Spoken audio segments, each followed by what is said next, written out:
Topic 1. A lot has been said about white individuals who are anti-maskers slash anti-vaccine. But what about black people who feel similarly? What superstitions do African Americans have that are completely unfounded and possibly damaging? They can be anywhere in the medical, political, and social spheres. Do you think a higher percentage of black Americans are more susceptible to this type of misinformation? So yeah, the reason I thought of this one is because I saw that video that went pretty viral of those, I believe it was in Arkansas. I don't know, one of those very white states, where there was a school district meeting, and like you see a mob of white individuals chasing this doctor, who was at the school district meeting, and just getting them to do a mask mandate, right? Just like asking for a mask mandate, not a vaccine mandate, a mask mandate. And this mob chased him down, said that, like, we know who you are, you'll never be able to go out in public. Threaten this man again, right? You need a police escort to get like, and this was just only a small piece of all the nonsense that was happening during that school district meeting, right? And it was just like, in my mind, my thoughts were white people going wild, right? But we do have black individuals who have similar thoughts, right? I don't know similar reactions because I just haven't seen it, but similar thoughts certainly about all these things. And I just kind of want to explore that side, like, do we see this a lot in the community? And just not just about vaccines or masks or anything like that, but just a wider set. Like, so what are these superstitions you've seen, and how do you feel like they're damaging?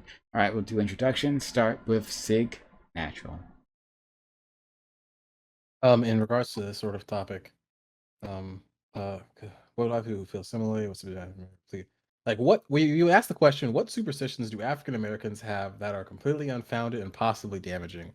There's a lot to unpack there, honestly, within that whole thing. If you're talking about like, these anti-mask mask mandate stuff, I don't think there's necessarily a lot of general the government is trying to destroy what we've got going on here, because I think most black people are under the impression of just like, yeah, things are generally just against us in that regard. When you're talking about like the superstitions, I think a lot of that is infused with prejudice and the sorts of ideas that white people are trying to do poor things to black people, like the superstition that like homosexuality and LGBT stuff is something to destroy the black family, for example, right? As just one of them. I think we've all seen buck breaking here, right? We've all done our homework. the documentary and all that stuff, or just any Tariq Nasheed documentary. Oh, Prime, you don't even know? Oh my god, bro, that's a whole topic. We could go. I can't even talk about the whole thing, but anyway, yeah. People like Tariq Nasheed, people like even the fucking NOI, like these sorts of ridiculous conspiracies and all that stuff. But yeah, black population, judging because we get just generally worse education, worse schooling, worse this and that. You're probably a lot more susceptible to that type of kind of misinformation. But I think the mask and vaccine stuff is a little bit of a special case, that really affects white people more. A bit. Yeah. So someone, anyway, someone said that name. They sent me a DM with that name, and I didn't know who that person was. So I don't know what you're talking about. Oh, for real? I have no idea what you're talking about. But it's a whole thing. Prime, if you do solo streams, if you do reactions to Tariq Nasheed's documentaries, just all the Tariq. If you start doing reactions to that, I guarantee you're gonna get like a lot. You're gonna pop off, Prime. Personally, I know you're gonna pop off. Yeah, this would actually be. Yeah, I think that would actually be entertaining. Okay. Excellent content. Wow. All right. Okay. I'll have to take word for that. All right. Let's go to. Actually, no. Don't do that. I'm going to do that. I'm taking the idea. What's his name? Dylan Burns beat you to it. So, I think he's doing a reaction to the buck breaking. He did, but we need a it's black not the person. same. I like Dylan. I like Dylan. It's not the same, obviously. But it's unique because he's gay, right? He's a homosexual. So that can be interesting. Okay, I don't know what you guys are talking about. Let's move on. I want a black person. All right, Matt Latin. So I'm going to talk generically and then specifically about the black community. So the generic thing is like throughout history, there's like tons of examples of like the crowd attacking the doctor or the voice of reason in some sort of crisis. Like this is like one of those things that you get in like a history book, and when you're in middle school, your history teacher tells you about like all these people back like 500 years ago who did this thing, and I can't believe they did this, even though they were hurting themselves by attacking this expert or this person, right? And we're all supposed to be grateful for the fact that we live in 2021 now or whatever year, and we don't have to deal with that. But it turns out that humans are the same throughout history, and there's always going to be a group of humans that will attack the voice of reason when there's a crisis because they're panicking, right? So I'm not surprised that there are actually crowds attacking doctors now, especially when wearing a mask in the first place and vaccines are so controversial needlessly. In terms of the Black community, a lot of my Black relatives feed into these conspiracies.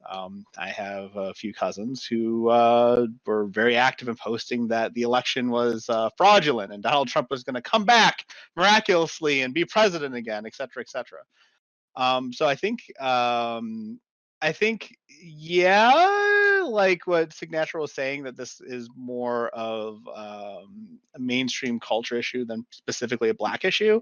However, as more of the Black population in America become empowered socioeconomically and join that mainstream, I think this becomes a greater issue moving forward. So I would say that I don't know what is anything I don't think there's anything actionable we can really take from what I just said here. I kind of wish there was, though. Okay. Thanks so much, Mad Latin. Let's go to Baja Blast Freeze. So this, again, like everyone, I'll just echo the general statement. Everyone is susceptible to like conspiracy theory or even just like baseline, like just accepting misinformation as truth. However, I will say hanging out with a lot of street dudes, hanging out with like a lot of people that are just like, just be in like impoverished communities and stuff like that, they just believe any fucking thing that you can say about this vaccine, man. They believe that you are getting 5G in there. They're going to feminize you. You're going to turn into a cat boy. You're going to do all of that shit. They believe all of that shit. And it's a lot of them, and it's a growing amount, and it's really scary because it's kind of just like it's like Black people are the group, like especially in impoverished communities, are the people that hurt the most from all this. As far as the mask mandate goes, like honestly, I think white people think that's like a conspiracy that we're trying to like turn everyone into gimps and do all this crazy shit. I think a lot of Black people really just don't give a fuck. Honestly, I think that's the MO. They just really don't give a fuck, and they do not care fundamentally about this mask mandate. They just don't believe COVID is like that big of a deal. In the same way that, all kinds of races will believe, as far as like, conspiracy theorists and like race alliance. Every group will have people that just really don't give a fuck. However, Black people, I think, are like a lot more susceptible to like believing that the government or like doctors or like systems in general that have hurt us in the past are going to hurt us now through like these means. It's a crazy time for everyone to be alive, but I think we should rein it in somehow. But the only way to do that is through like, just the general tenets that we talk about all the time, like improving education, just improving the amount of information that's out there about these specific things that are important to everybody. There's no real way to like defeat these like general trends of, Black people having distrust in the medical system. Gimps? Yeah. You haven't seen that? You've never seen that at all? Like they have, like there are so many people that are obsessed with the fact that like the medical mask or like any kind of mask is to turn us into like gimps. Like it's just some weird like homophobic shit that people say. Like honest to God, I've seen it. I hate to interrupt, but there is this image. This is an image that went viral on Facebook, okay, with the boomers shared, where it was like the mask, and then the mask got bigger, and eventually it turned into a burqa. It was fucking hilarious. It's stuff like that. It was so fucking funny, dude. Holy shit. Okay. You got to see those Facebook memes, Prime. Like it's out there. I promise you. I believe you. Holy fuck. Damn it to hell. I'm so mad. All right. Well. All right. I wish it was the conspiracy was so fun as turn us all into gimps. I mean, that sounds like a party at least, but I don't know. All right. Let's go to Adam. I didn't think you guys would be when I came up with this. I'm like, I'm not sure they're gonna have much to say, but apparently I was completely wrong. Adam. Muted. Almost there. We'll hear his wonderful voice. Okay, there we go. There we go. I didn't realize it's muted, Ben.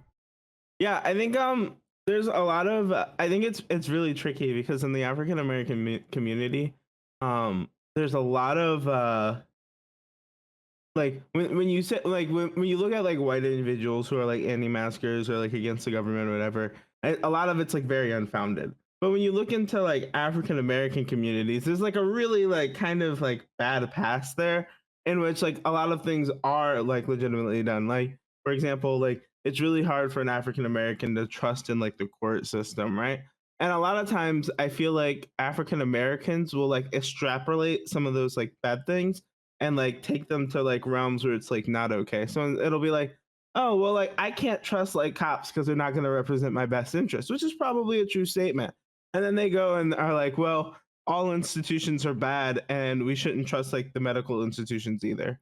And it can be really difficult because a lot of that is can be like rooted in like very true thoughts. Thanks so much. Let's go to Chris.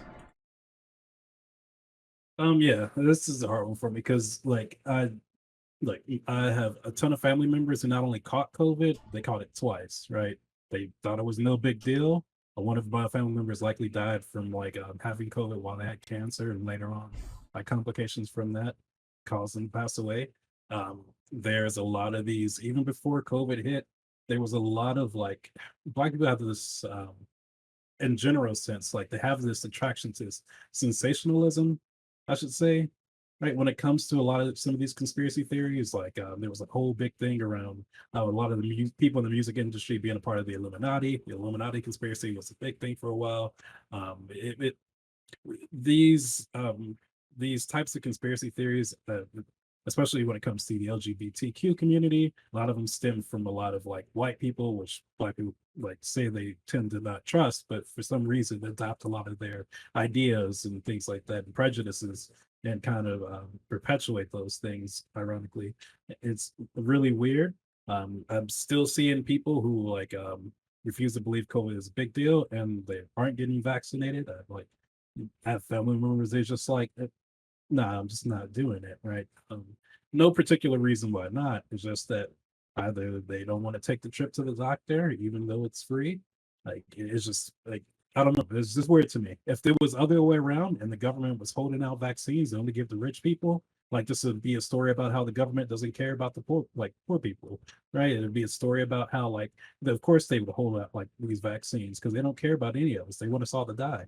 But now that we've a miracle happened, we got this vaccine to be available for everyone in this country, right? It's easily acceptable. Now it's a conspiracy that they're giving us the vaccine to cause all these weird things, to feminize us, to kill us off, or to make this non-fertile or something like that. It's just weird.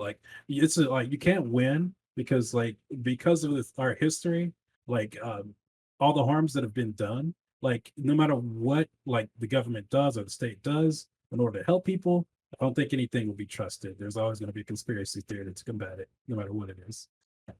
So yeah. Thank you. Next, KTN.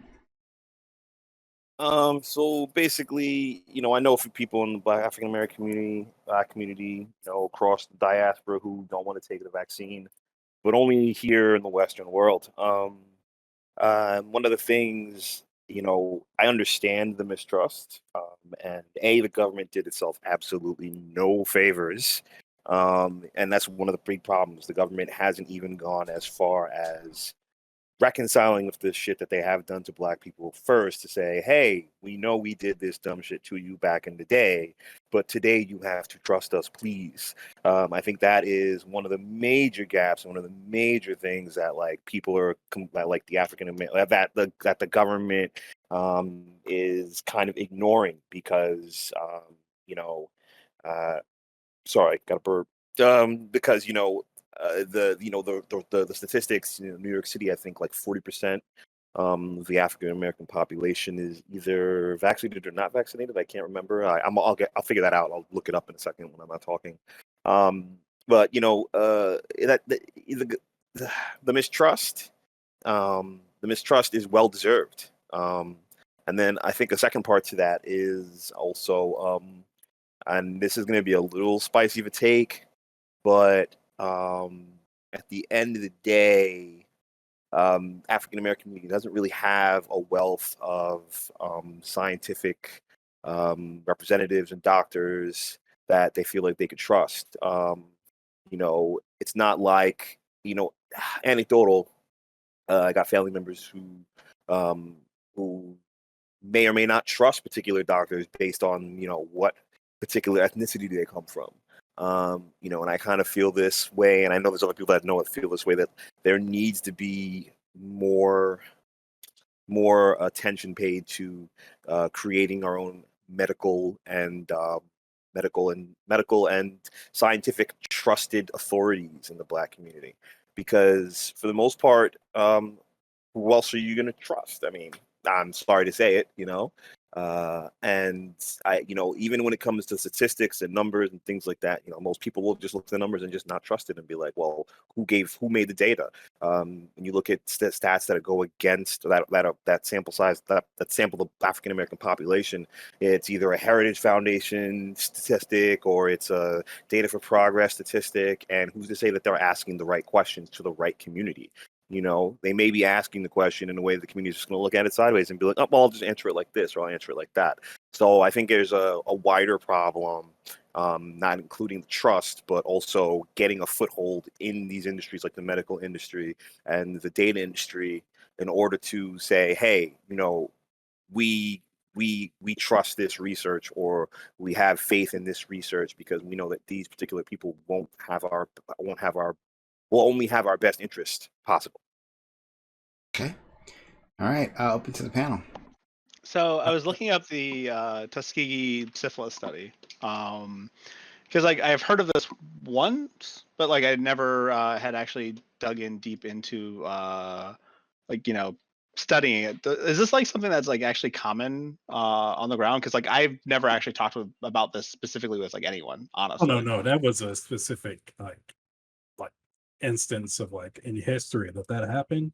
Yeah. But no, that wasn't a widespread. It's not being cited, right? Is what? But KTN was saying that. Well, people the do cite it. Oh, But it's people- not like not every in the same way that not everyone knows that much about anything political, but the people that have an active interest in vaccine hesitancy or they believe in that stuff, they would likely cite that. They would likely say there's a reason why. I'm not surprised. This is ridiculous. So It is. what happened?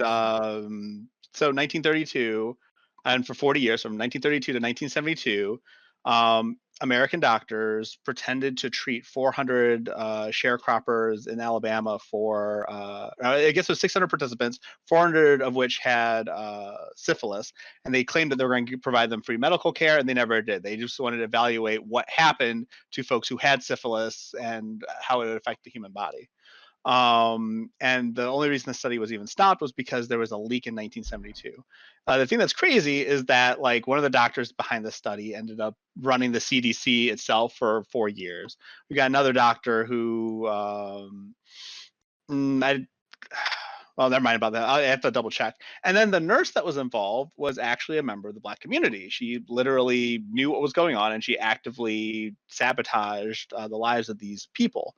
So yeah, I'm not surprised that this is being cited as a reason not to trust the vaccines. Although, I mean, I think if we were to argue the difference, hold on, Matt. Yeah. I don't want to cut you off so hard. Sure, but go ahead. To let's not look at just at Tuskegee. Let's look at the idea of the opioid crisis. All right. Yeah. Now, one of the main reasons why the opioid crisis is mainly a white problem and not a Black problem was because the doctors were like, we don't want to give these fucking drug addicts any fucking drugs because their bodies hurt. That's one medical attitude. All right. And it's not even that I'm saying this out of conspiracy theory. The data was proven that that's what the doctor's perception of the African American community was. So, okay, fine. Fuck you if you broke your leg. Go home and walk it off, bucko. You know what I mean? And then let's talk about the infant. Let's talk about the Black female mortality rate. Okay. Oh, you have some pains. Oh, well, you just had a baby. You're a big buxom black woman. Go home. You're stronger than that. Oh, you fucking die and you can't sue the hospital. Oh well, fuck you. You know what I mean? What's the next one? No, you're right. There's You're like, yeah, absolutely you, 100% yeah. right. so like, Right. so Tuskegee is like, especially some like people, oh, Tuskegee, what a fucking rerun, blah blah blah blah. Like, you could take Tuskegee off the table and go through a whole other plethora of like of like physical, even doctors, when doctors themselves are saying that basically their perception of African Americans is that they have a higher pain tolerance than anyone else. What the fuck is the African American community supposed to fucking think about doctors in I can agree general? with everything that you're saying, but here's the thing. What's That there would to make more trust in sense that? and I would understand. What's there to trust in that? Well, the thing that Knowing you that should trust is that information. the COVID, like the disease without the vaccine, will fuck you up even worse than it would fuck up white people. Like like the thing. You're like I talking about this as understand if that. there's an alternative, but the I am no alternative is no to well, be also fucked, right? Like it's not like we're just giving black people some shit to just give them some shit. It's the purpose is to prevent the spread of COVID, which I think you have to give it up. It hurts black people more than it would hurt, white yeah, people I or mean, other I know the races in America. numbers. I know the numbers on, the black mortality rate or per capita statistically. But then let's look into the idea that, like, okay, we know the numbers of black mortality rate, we know the statistics, but also, these vaccines, one of the big hesitancies is like, okay, well, are we going to be a guinea pig for something that is now full disclosure? I got my vaccine because I just did the math in my head and was like, okay, well, I'm gonna be around a lot of people, if I get this vaccine, and I'm not. And the thing is, the funny part is, I got the vaccine because I actually am not risk averse because I've taken plenty of other risks in my life, and I was like, oh well, that wild thing I did back when I was 29 isn't as wild as taking a fucking vaccine. So that was basically my methodology. It wasn't the fact that like, but I'm definitely a wait and seer because the vaccine was pumped out quickly. All the trials sounded like dog shit from the first couple of months when we were going through COVID. And I am one of those people who's like, damned if you do, damned if you don't. So I got it anyway because it was just like something I had to do. But if you would have told me to just like stay away from people, and if you would have told me to stay away from people, chill out, and not do anything, I would have went straight from my house, straight to work, and not seen anybody. Just fucked with my family and done what I had to. So I'm a specific case because I have a discipline to just say fuck everybody else. I'm out. You know But what I that's mean? that specific case. Don't you see how that removes you from the most of the population? Where it's like it's not like everyone is just gonna stay home and do what they're doing and just be like responsible mean, citizens to other people. That's not what happened. I People in New understand. York been outside. Black people Yeah, no. everywhere I just live be in New York. outside. I live in New York. I live Yeah, in. so I live in the. people just I be live in the. I outside, live in the right? Lower East Side. So like, I'm in the mix. Like I'm in the mix. All the bars are Exactly. popping. So Everything's if that going won't on. prevent the Like, spread at all, that's only going to encourage the spread of a disease that we know will only hurt people. Like regardless, there's no fact you can tell me where it makes the alternative to taking the vaccine any better, right? I mean, Like I don't. I'm not gonna lie. Like when KTN was talking about like waiting to see, like I waited a month. I didn't want to be one of the first people to get it. I wasn't sure what like. I was kind of hesitant to start. I mean, like I knew I was going to get vaccinated, but I wanted to make sure that like it was going to be okay. So I waited a month and then proceeded to get the vaccine, right? So like I can definitely understand that concept, like checking to see, like you don't feel necessarily comfortable with the news you're hearing about it.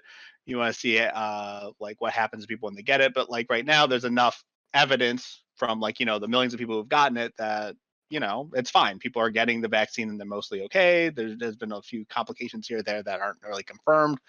We don't know what actually happened there anyway. It's probably perfectly safe to get this vaccine, and you should, because when you get COVID, you die. Like that's what's been happening, or like there's brain damage, or there's all these other like things that are definitely more likely to occur. well, So the wait and see attitude I can super agree with. Like I think that's fine, but now we've already waited. We've seen, get the shot, right? Yeah, I mean, even when you go to get the shot, when you set your appointment, it's completely anonymous until like you actually get there and get in front of someone, right? You don't. I mean, the idea of that, like you like are just going to be somehow like targeted for some type of abuse when you get there. The worst that we've seen it happen is if you get a placebo because some crazy nurse like decides that the vaccine shouldn't be given to people, and next thing you know, you thought you had 8,000 people vaccinated, and you really don't. Yeah, So I'm like, like, Well, I mean, I'm even like paranoid the other even direction. even worse. There was the doctor who a few months back just like threw out a bunch of or like didn't freeze a bunch of them Yeah. when the It wasn't a pandemic doctor. It was. was a pharmacy tech. It was Oh, a like someone who pharmacy was like, tech. it was like Just like someone who was not high he up in the ladder. He just wasn't refrigerating them. and no, and he wasn't refrigerating them on purpose, apparently. So, like, you Yep. know, but the thing is, for you to be a pharmaceutical tech and for you to do that, lets me believe two things. A, you believe in the pharmaceuticals enough to become a pharmaceutical tech and give them out properly with doctors' recommendations. And I have a friend who owns a pharmacy, and I remember him speaking to me a few years ago about how pharmacies work. If they think you're an addict at a pharmacy, they're not going to give you something. If they think anything suspicious about you, they're not going to give you your medication. So for for a person to be in that field and to have that many restrictions and be that diligent, to all of a sudden have a cognitive dissonance and be like, well, I don't trust this one thing, and just decide that they're going to go out of their way to just give out essentially, because when you leave them unrefrigerated, they basically become pointless. It's basically now they're just saline. For them I to hope go and it's do just that, alien. I mean, like the thing is, well, if they're unrefrigerated, they might actually like spoil and like be bad to inject in the first place, right? They don't have the live. There's amino acids and stuff in there. yeah, obviously Yeah. he didn't care. So, with that being said, like for you to have those two things going on in your head where like, oh, I am the kind of person who has a job that I take seriously as a pharmacologist. Well, and we don't then know to- that. I gotta stop you there because the thing that it tells me is that person's a dumb fuck. If they thought that this would be like the correct way to go, like I don't think this like reveals any kind of like they had some kind of like where real inner moment where they thought they were actually saving people. I think that person one probably got into the business because it makes a lot of money, which is just true of most farm techs, and two probably has their own like dumb fuck views on things that don't really match up to reality. I think even doing that action, like letting that shit spoil, like reveals a lot more about your lack of intelligence than any kind of like, deeper understanding of what's going well, on or attempt to help people, right? Because why would you do if you're a reasonable person, why would you do that to your own job? You think you're just gonna get away with that? well, Like, is that just a thing you can do? reasonable people lose reason over particular issues. There's plenty of people, and I'm Crazy sure people everyone in this. also lose reason for no No, fucking reason at all. Yeah, but I mean, like, I think, I would assume that become a pharmaceutical tech, you'd have to have someone had to screen you for your either morality or mental acuity before you got that job. Because imagine being an incompetent pharmaceutical tech, and however long that person was there, they were doing incompetent things. They would have been picked out of that. They would have been picked out of that job years ago. But earlier you were talking about the doctors that were incompetently, assessing that black people have a high pain tolerance or like assessing that like we just didn't need some shit that obviously that we need, to be treated well in the medical system. I feel like this isn't applying, in both scenarios. Because a doctor, honestly, if you went to being a doctor, you probably should, right? Not be incompetent. But it seems that it was the case for a long time. Yeah, but also once again, remember something about the industry of being a doctor. There was plenty of competent doctors who were extremely racist and who were eugenicists. You know what I mean? So like, precisely, I think farm techs can also be dumb as fuck too, right? Like I think it's the same scenario. All right, I'll agree to disagree with you on this one. You know what I mean? I think that at this stage of like those industries, I'm sure there is a weeding out process of the dumb fucks. Otherwise, there's an indictment on the dumb fucks whole. in literally every industry, right? Like this isn't exclusive to like doctors or farm techs. Like you can't say that like, oh, because this job is really hard, there's no like shitty people in it. There's gonna be shitty people in every single industry. Say, like, everyone has shitty coworkers. Facts. Yeah, I mean, like the thing is, like the dumb fucks doesn't like just because they're a dumb fuck in one specific area, right? Doesn't mean that they're gonna be a dumb fuck all over the place. There's like plenty of chess players I know who are like master level chess players, like big brain. They can do all these crazy combinations blindfolded, who are Trump supporters, and I don't know what to say. Right? Like, yeah. Another thing is like a lot of the like you said, there's like a weeding out process. The weeding out process for a lot of these things isn't to weed out people who are dumb or have bad opinions. It's to like make sure that like we have codes to make sure that people don't act on said things, right? So like it's technically okay for a doctor to be like anti-vaccine, right? As long as that person still administers vaccines, right, as a doctor, or still recommends that their patients get vaccines and give good medical advice. Like it's okay for a farm tech to like be against the vaccine as long as they don't like tamper with the vaccine, like apparently the person did. It's there's no process to weed out like what people believe because we live in the United States and freedom of speech is sort of a thing, I guess. But like there is a weeding out of process to like make sure that people's actions don't follow. I mean, well, I I'm have not my even I thinking actually about have it like I'm not even thinking about it like that, but I'm like, okay, so if you're a lab tech and like you do a certain amount of mistakes over time, I'm sure you're gonna get caught doing a certain amount of mistakes. I mean, if you work at a fucking Amazon warehouse and you like you don't put the shit in the right boxes, enough times, toast to your job. So I would assume that like the idea of you giving out medication that could kill, harm, maim people, um, you know, there would be built-in obstacles to that kind of thing. I mean, there's procedure and like stuff like that, right? There's Yeah, certification, like oh, like just because someone does something bad once doesn't mean that the whole system doesn't work. I mean, I'm not like fully indicting the system, but I'm indicting people that make the decision because it's like crime or anything like that. There are good people who decide that it's the last straw for them and just go left on certain things. There's plenty of people in history who've done everything right forever and ever and ever, and then some issue came up and they were like, no, fuck this. This is the time where I'm going to not do what we may consider the right thing or what someone else may consider the right thing, but what they consider to be the right thing. You know what I mean? Yeah. If you understand where I'm going with that. We have to appeal though then to the data that says that for the majority of people that have had this vaccine, it was the right thing to do. Like as far as the data goes, there haven't been that many adverse effects. And like I think one of the worst standout headlines that came out of it was the J&J vaccine that got suspended for potentially being the reason that people got blood clots. But that is like as far as most people taking the vaccine, it's been a good thing. So I think that would then, in retrospect, make that farm tech that, took it off ice, took the vaccines off ice to be like probably a bad person and probably not doing it with the best, intentions in mind. Or maybe they were the best intentions, but certainly not the right thing to do. Okay, well, back to like the J&J. So like this is And another that thing. one So doesn't have to be refrigerated at all. And that was the yeah, worst no, one. I mean I took the J&J. So I took the J&J 2 days before the blood clots came out. So but the thing is, I would show you my vaccine card, but that would be doxing myself. So no. It's all I believe Um, you. but basically, with that being said, like a thing that like a lot of people cite is data. One thing I think that all of these, every time I hear an argument or a story or something from someone in the Black community, I don't really hear the numbers. No one cites the numbers because no one trusts numbers. Everything is sort of like, I know this guy who told me this. I saw this. I know this other doctor who's on a brand who's not in the medical community. I definitely know a lot of people in the African American community who also are fans of off, are fans of alternative medicine.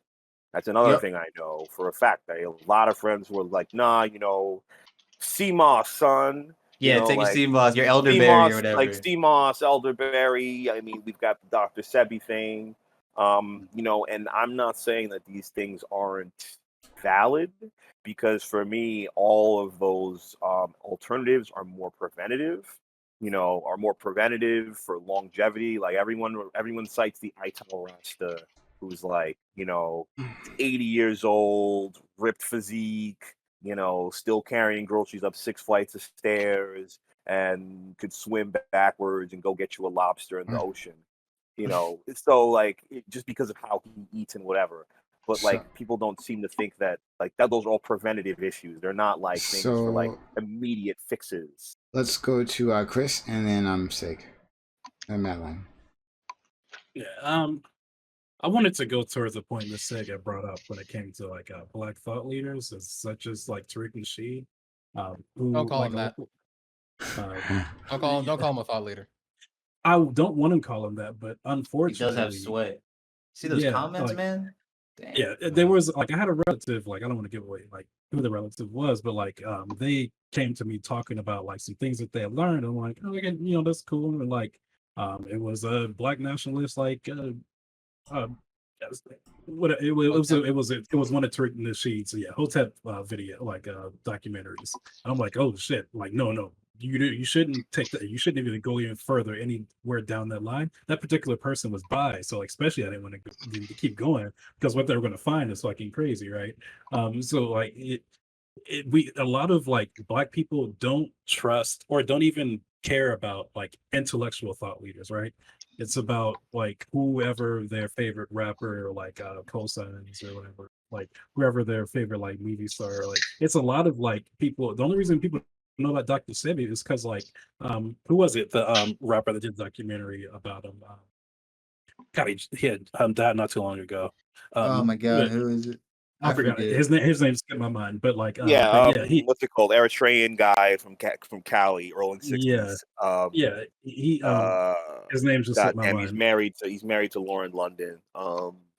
Was But married to Lauren London. Okay. yeah, he had brought up that he did documentary about Dr. Sebi and like how Dr. Nipsey Sebi Hussle. found a killed Nipsey Hussle. He found a cure to cancer and all this other crazy shit. And it's like, look, if anybody finds that cure, there's no pharmaceutical company in the world who let that just sit on the shelf. So somebody's trying to Well, make money, but like it's too much money to be made. You want to know the real like case? The case was this. Dr. Sebi Yeah. went to court for AIDS.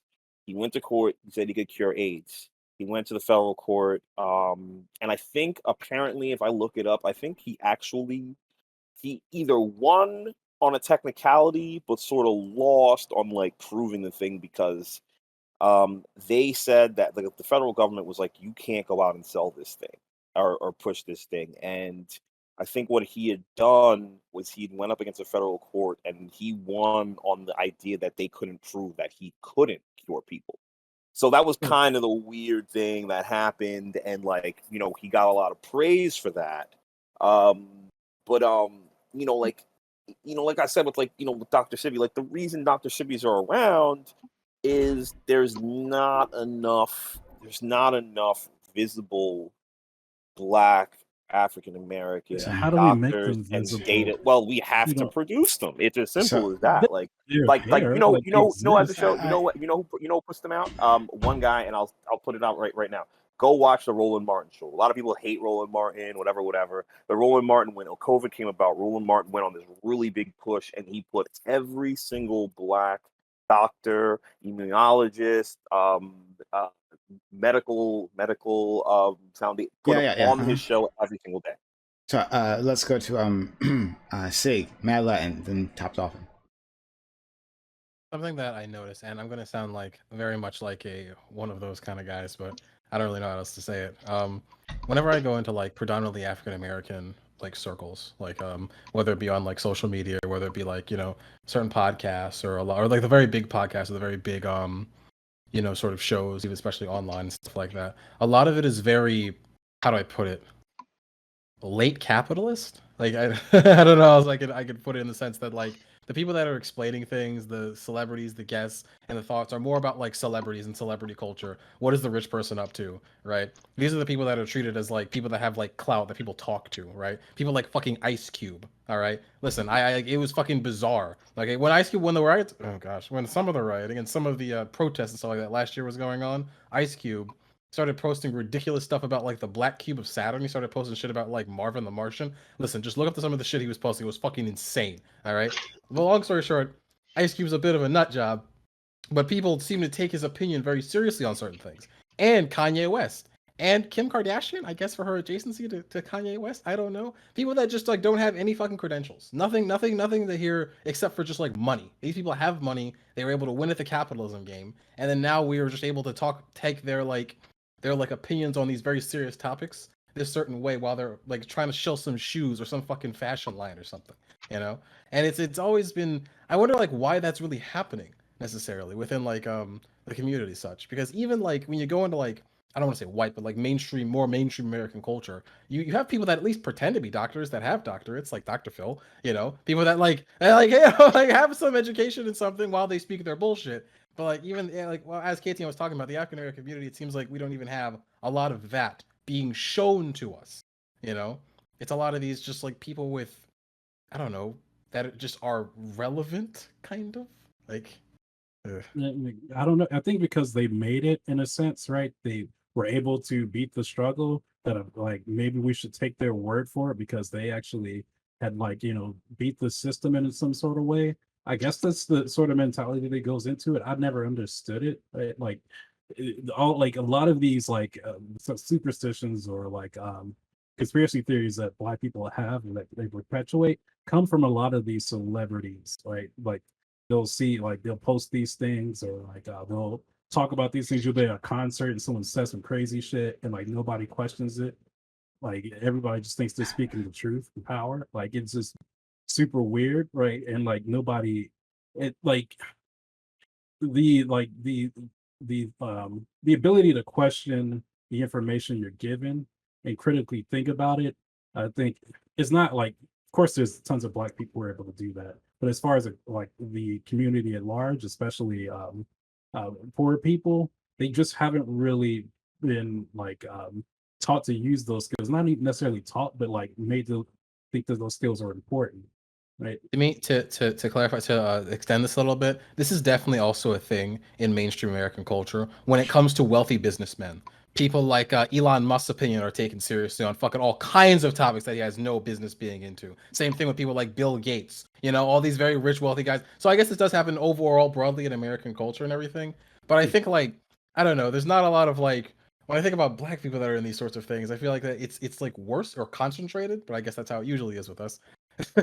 So In I these sorts think of like the situations. big difference here, right, is it's not necessarily. So I agree with Signatural that this isn't like an African American exclusive problem. Um, this is just people in general, especially in the United States. Like they have their favorite YouTuber or their favorite rapper or their favorite musician or their favorite whatever, and they go to that person for their political opinions. They go to that person for their medical advice. They go to that person, whatever that person says is kind of word the law. And I think the difference with the African American community is that like sometimes like I think there's not a lot of positive African American role models that are like very like popular in this way. So like if you're like for example, if you want to be like there's a lot of really good people out there who give good information who are really popular too. But a lot of time those people aren't Black. And not because Black people aren't educated and because Black people um don't get they don't have this advice to give. It's because they're usually not put in the spotlight the same way as white people are, like in media and stuff like that. Like who's the big doc, like for example, there's like some really good like YouTubers who are like doctors and lawyers who give good advice in those fields, like, but there's not too many Black people who are as popular as them. And so like I mean it's kind of bad that we kind of do this in general as a society, but when like you go to the people you trust, you should go to people who are like qualified. And a lot of Well, times it's Black people funny. don't have role models who are like qualified, I think. Alan? Well, it's funny you should say that like qualifications have an impact. Like for example, Ben Carson was a neuroscientist who did a lot of fantastic things. I think Canadian Color brought them up, and they're like a perfect example, right? Like they're really really smart, they're brilliant, but then they have like terrible takes everywhere else. I think like a big part of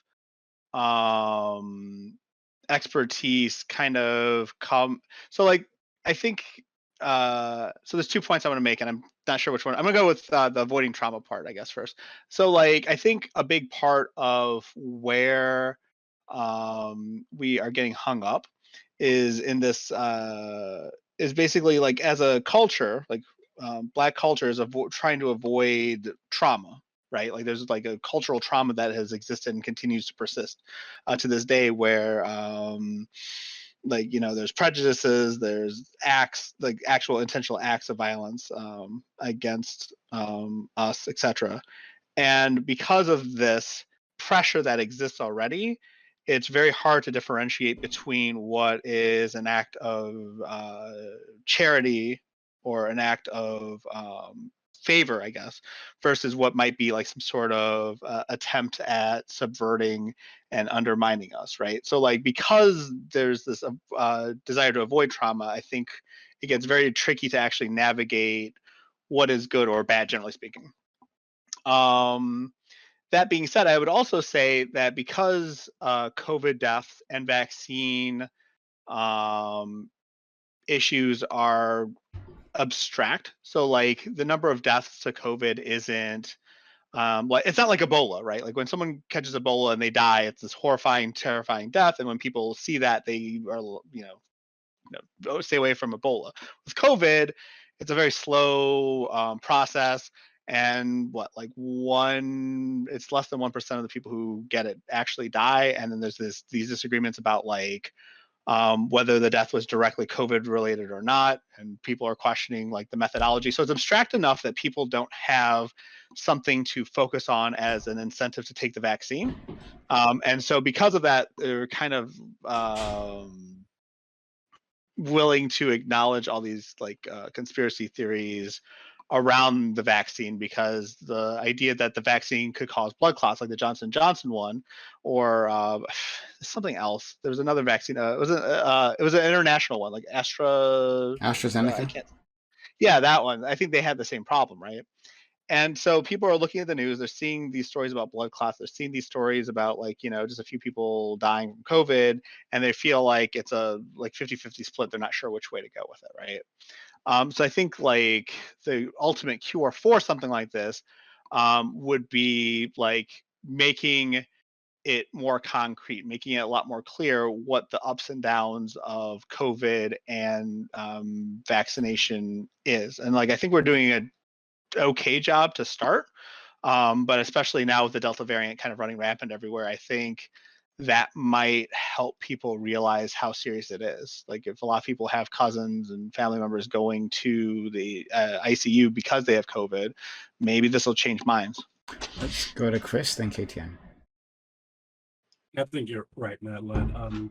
I see, well, at least in my city, I'm seeing a slight change. Just like in the vicinity of the people I'm around who've gotten it, it's like been tons and tons of people. And like I've remained a hermit in 2020.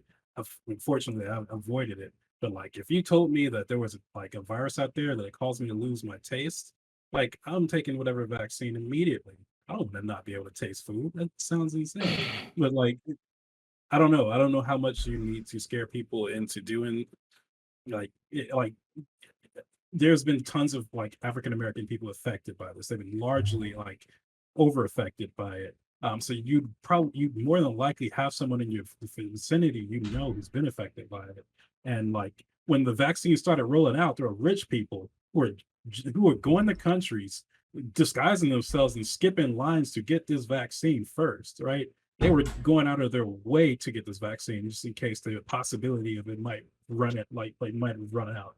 You'd think like this is that one time in history where like the government actually does something for the good of all people, and like you'd want to jump on that as soon as you can, but then like you let some idiot like sway you with some crazy opinion because like you don't trust. Well, there's a lack of anything. trust though, right? Like so it's not fair. Yeah, it's like I agree. At some point, okay, a lack of trust. When you see people dying around you, right? The entire economy is collapsing, right? People can't even like go into different countries. Like it's not something you can watch on TV and it's super far away from you. It's affecting people where they are. I gotta push back on. I got a really good story. Okay, go ahead, KTM. Yeah, like okay, so let's think about this, man. So when COVID hit, okay, cool. It was mostly African Americans who still went to work. So they were still running around and still doing their thing. So yeah, COVID affected them. It actually made them work harder. Okay, fine. But also the idea that like, yes, family members were dying, things were real, but they didn't have a choice. Once again, here's a situation where African Americans had to weather an entire storm where the rest of the country got to go hunker down. So now they weathered an entire storm and then the lockdown is over in some places. Now they're back out and about. I mean, I'm not trying to say that there's like a level of invincibility or like, survivability about it. It's the idea that like, yeah, African American community went through the shit, and we're still kind of out there now. Now the people, now if you wait, just hear me out. Now look, you look at the death rates. They went up, they went down. Now the promise of the vaccine is that we're not all going to die from it. Okay, we'll get the sniffles, we'll get put in the hospital, and you can actually avoid it. And if everyone else is getting vaccinated, I'm sure there's a bunch of people that are like, let everyone else get vaccinated. I'm not going to get vaccinated. Okay, cool, whatever. But what I'm trying to say is that the African American community and the hesitation in the African American community, in my opinion, is justified. I'm going to just say it outright because there hasn't been any kind of acknowledgement once again by the United States to be like, hey, look, people, stop being scared of the past problems that the Black community has had with this. And I think it's one of the big problems with the United States in general when it comes to dealing with the African American community. The United States is not going to have the trust from the police if the police don't just say, hey, we are going to stop fucking you up, so please trust us when we come to your house. Same thing with like vaccines and doctors and shit like that. Like, we're going to stop poisoning you.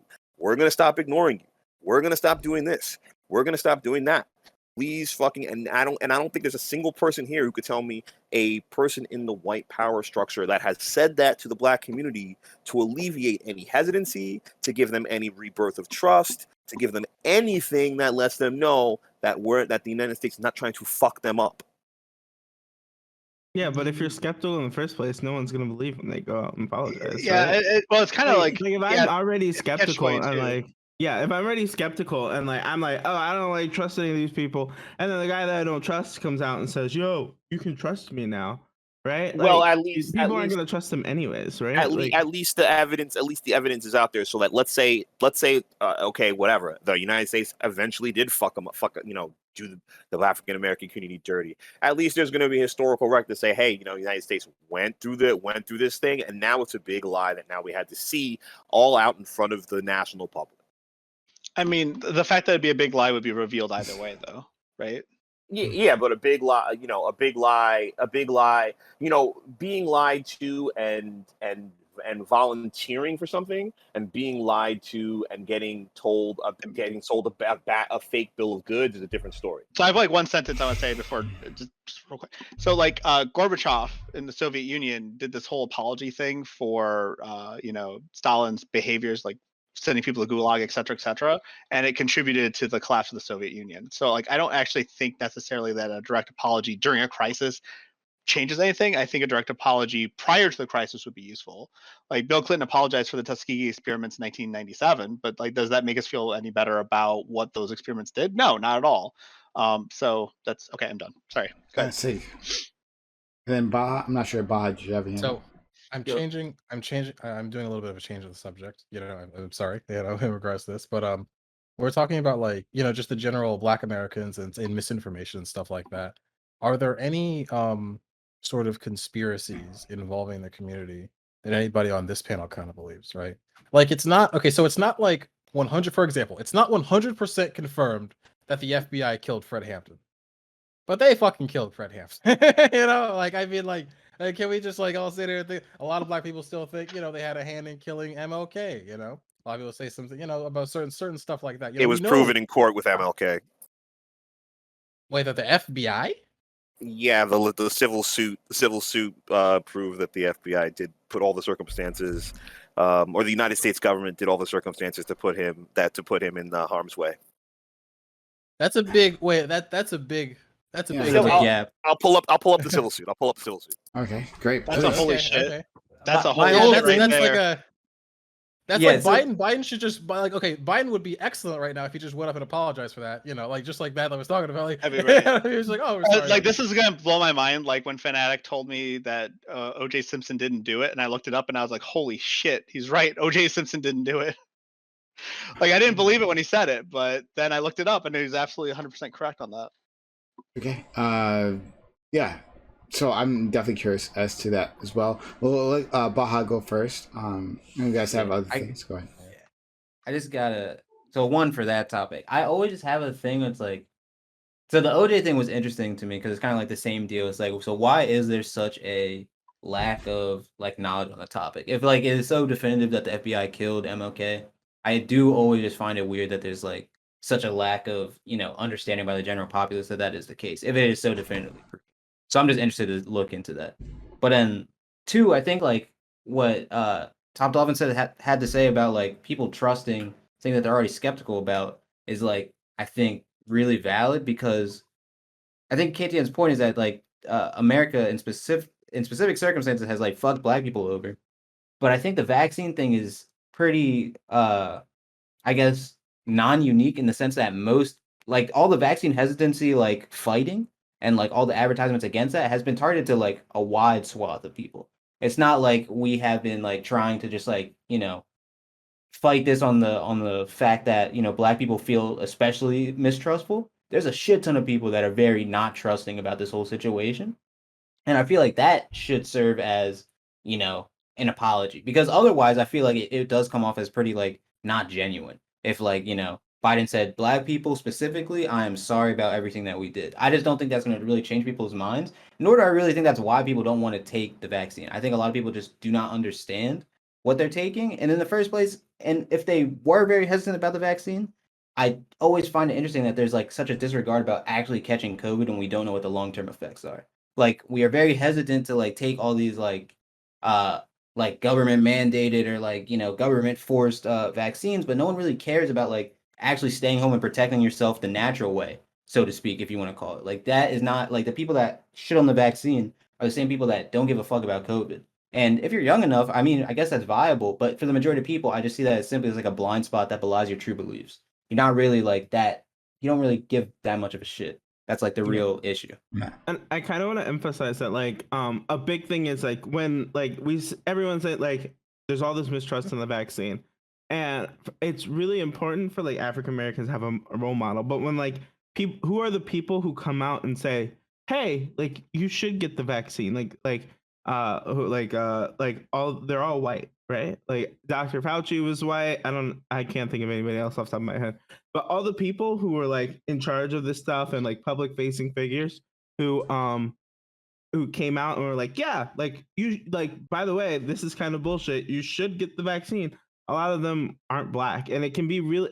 I think there's something to be said there that like it can be a lot harder for people when they don't have like someone who looks like them who's giving that type of advice. Let's go to Matt Latin.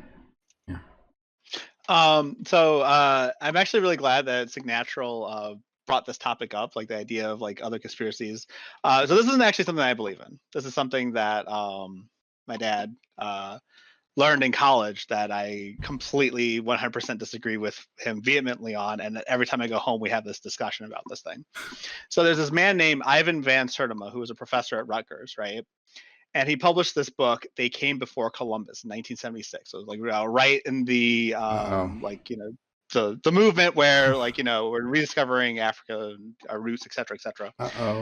And the premise of this book was that Africans found the Americas first before Columbus, and that the Olmec stone heads were actually carvings of African traders who had come over. And you know, there's the pyramids thing, so like there's pyramids in in Mexico, and then there's pyramids in Africa, and like of course it's the same thing. It's not like pyramids are built similarly because they were just a very stable structure, but because Matt, this is Yeah. this is Tariq Nasheed type shit. This is from Hidden Colors. Literally, you sound like an Yeah. extra from Yeah. the Hidden Colors well, documentary. all right, series. well, This yeah. is So what my that dad is. was like into this stuff before the guy was born. Like this is 1976. Like he has the original copy of the book, and we like argue about this all the time. Like I spend hours talking about this, and like the reason why I don't think this is the case is that there was no cross diaspora of like, you know, product, right? There weren't African crops growing in America when Columbus came around any more than there were American crops already growing in Africa. Like potatoes didn't just magically spring up in Africa like 300 years before Columbus. So like there's no way that this could possibly be true. But Van Sertima did a really fantastic job of taking chunks of evidence, removing all the details of where this evidence came from and how it's related to the world, and then used it to create this idealistic view that's very Afrocentric. But yeah, no, I just want to talk about it. I think it's a really fun one. Yeah, I'm sorry if I keep Well, doing do you this, know but where that? there is this weird idea of the black, like the sort of Pan-African revisionism, like Pan-African revisionist sort of like history here, where like every single ancient thing or statue that has like a flat nose or like nappy hair or like dark skin, Exactly. and it's like, oh, those are our features. This is us. It must be us. Right. It has to be, like literally sub-Saharan Africans, us. Like I was like, well. Well, and to be fair, like when it came out, like anthropology was like still in its not like in its infancy, but like it was in the process of being like reworked, right? Like it was very anthropology used to be like a very racist field, and it progressively got more and more like woke, for lack of a better term, and scientific. That's a better term. And it was like in the process of going through that during the 70s. So there wasn't really a lot of pushback. So like I'm not surprised that people thought this was like a real thing back then. And I'm not surprised that it became like a pervasive belief for like the following 20 years.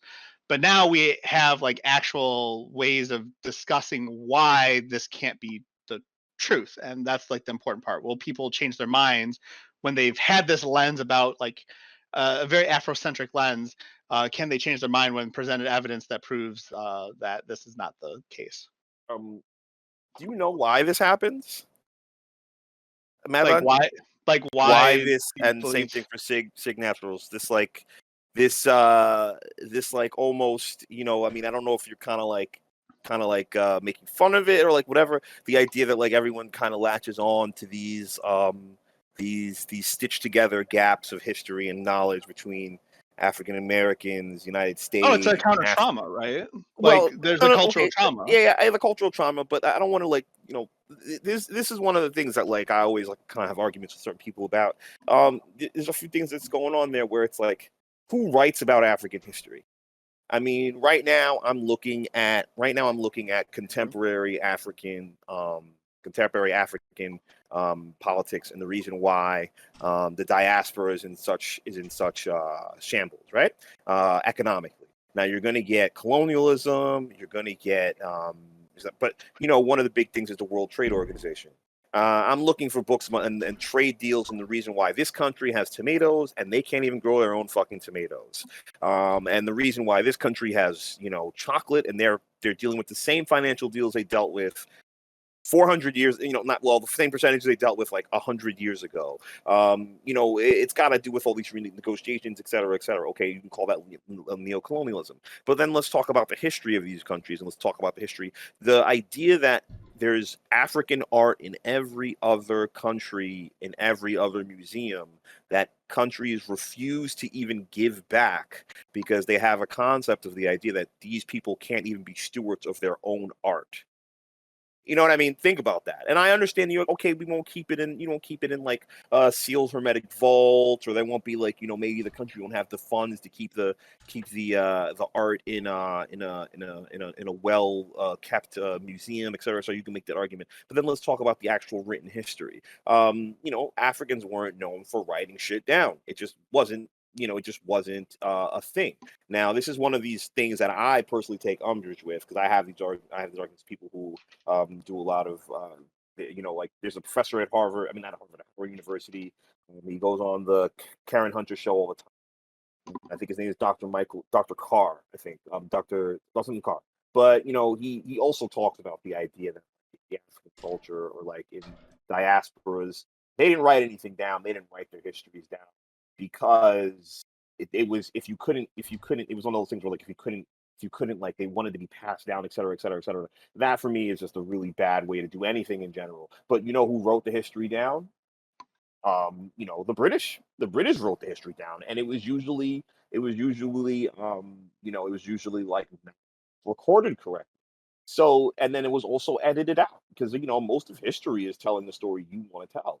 So, I'm not trying to say that like, yeah, these African explorers actually made it to the United States before, because it's almost impossible to prove because even if they did, you can't even prove that anyone would have wrote the history out properly.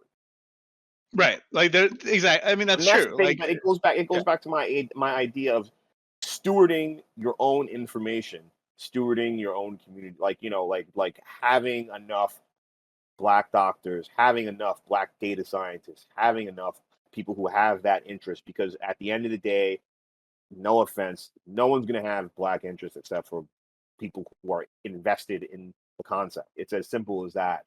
And it's been proven through history.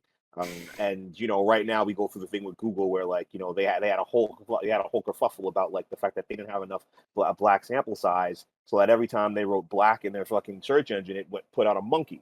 You know what I mean? So yeah, I mean, you don't know about that data science thing, or the AI in Google identified African Americans as monkeys because they didn't have enough African Americans to sample in order to have the algorithm pick up skin colors, skin tones, or differentiate between African Americans and monkeys. So you know what I mean? It's one of these things that it's a very important thing that I just read a stat for a few minutes ago. African American doctors, 1.9% in 1990, and 3% in 2021. You know what I mean? So There's something wrong with that. let's go to Chris and Sig, and Chris Sig the Ba. Okay. Right. Off the history point, at what point do we start? How can we start getting more African Americans to believe in science? I want to say this whole vaccine thing is more like science based, right? There's science behind it. It's not like the information on how the vaccine works, what it's made out of, like all this like technical stuff isn't out there, right? It's not like this information is hidden. It's not something that only privileged people know. At what point do we start not only have people out there to put out the information, but expect people to go and research stuff I guess they wouldn't know where this is complicated. I guess they wouldn't know where to go to look for this information because it always leading back to sources that they want to trust. And a lot of times those sources of information are pretty insane. So there's deductive reasoning, right? Like you can look at it's about the methodology more than what's printed on paper. Like when I look at any sort of document from any sort of source, I don't inherently trust the source. I take that information that is provided in the article, I compare it to my notes, I look for things that I don't understand, it doesn't quite make sense, and then I try to do the research to figure out why, if there's a way to bring the two together, my understanding and this article. And people used to yell at me about it, right? They would send me this NPR article, and I'd be like, well, that doesn't make sense. And they'd be like, it's NPR, stop being so I forgot what the word was. I understand what you're saying, because I was taught this is how I was taught to look at sources, right? Just because something's you source your information doesn't mean you shouldn't look into that source. And that's what makes this really complicated, because even if we have Black doctors and scientists who we raise up and we try to get them to get the information put out there, who's to say they even believe those people and don't? Well, right. And I mean, there's some who actually are spreading misinformation right now. There's that doctor from Nigeria who is claiming that, I forgot what it was, that viruses aren't real or something. It was either viruses aren't real or Demon sex spawn bullshit. Fuck that chick. Yeah. I mean, come on. Hold on. Think about this for a So- second. Has anyone in here actually seen a virus? Let's be real. Got him. Huh? That's true. Think It's about true. But no, so I think what needs to be done, right, is you need to have a fundamental grounding in understanding how to compare the information that is presented before you with what you understand. Because just because you don't agree with it, or just because you don't understand what you're seeing, doesn't mean that it's inherently untrue. You have to figure out what the mishmash is, why isn't it lining up, and then you have to figure out whether it's not lining up because it's inaccurate or because your previous understanding was inaccurate.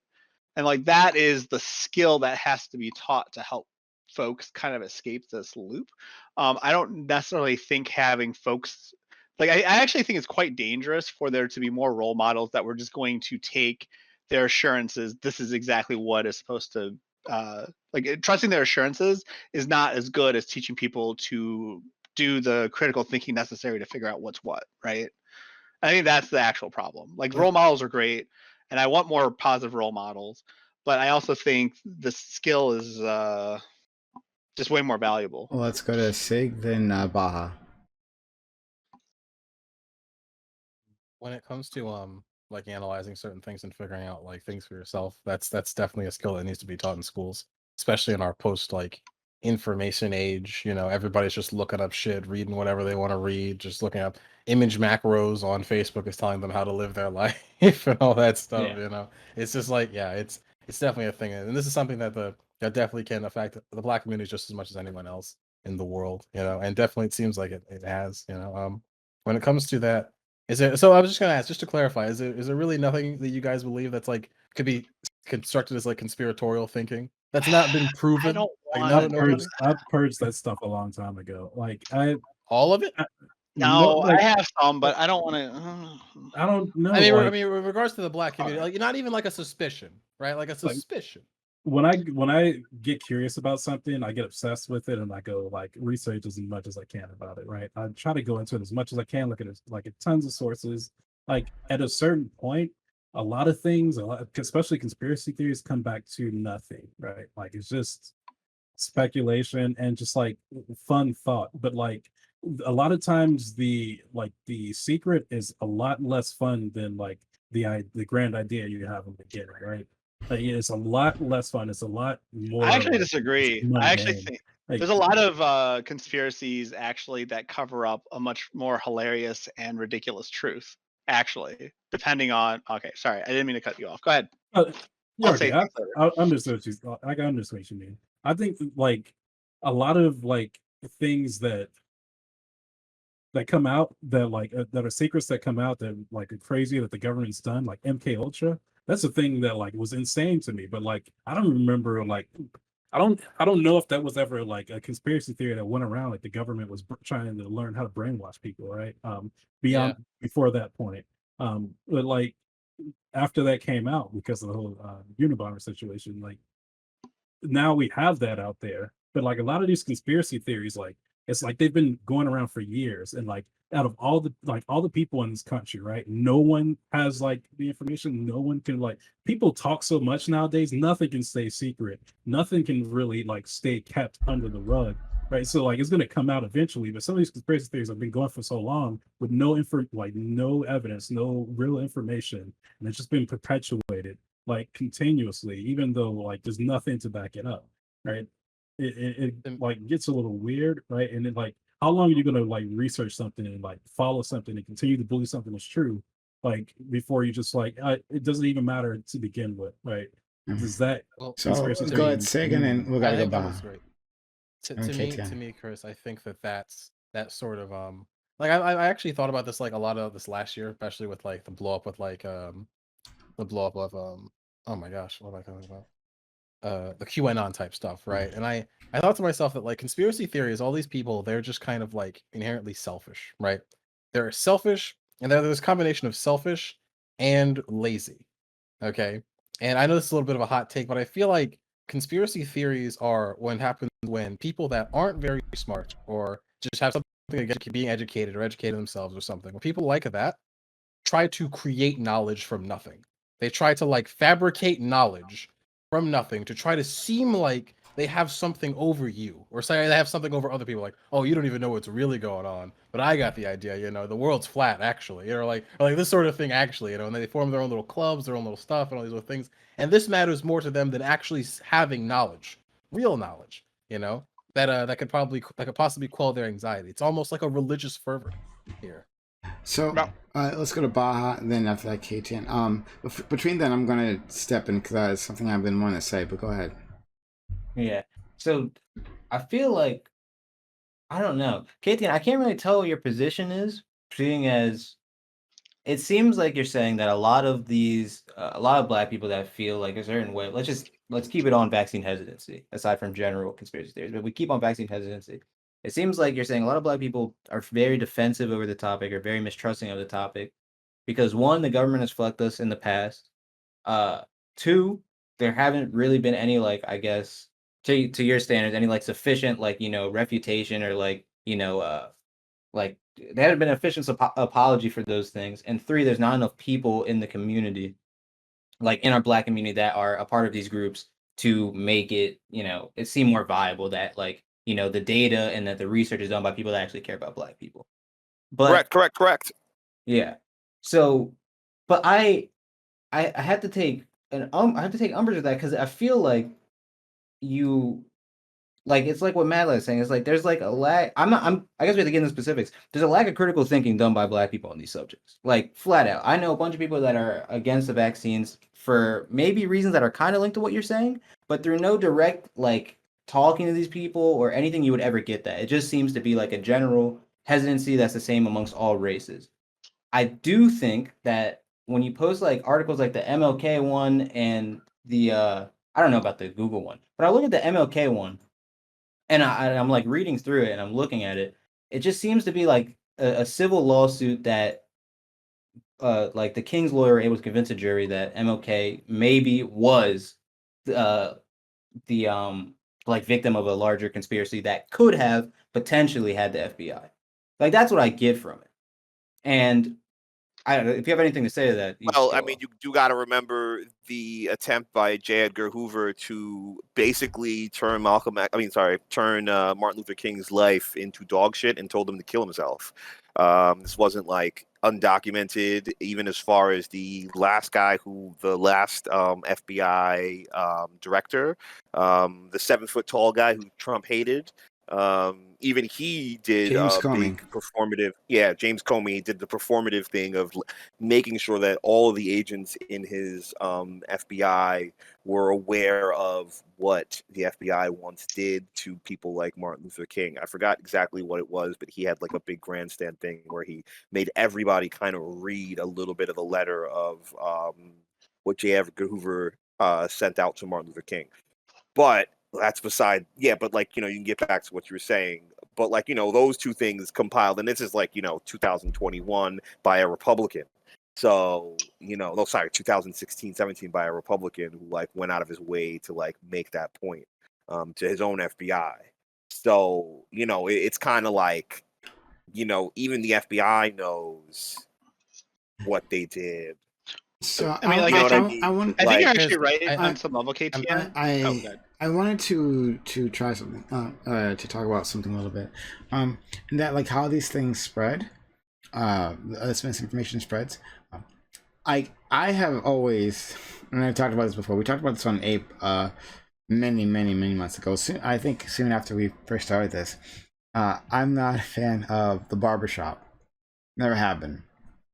And it's a pain in the ass, just like just to get a haircut's a pain in the fucking ass. But anyway, but like there is where a lot of misinformation spread. So I hear people talk about like, oh yeah, the barbershop is a great community resource, right? People come, they hang out, they get to know how to socialize, right? They do all these things. But one of this is like we'll have these political talks. I remember the talks that we had there in the barbershop.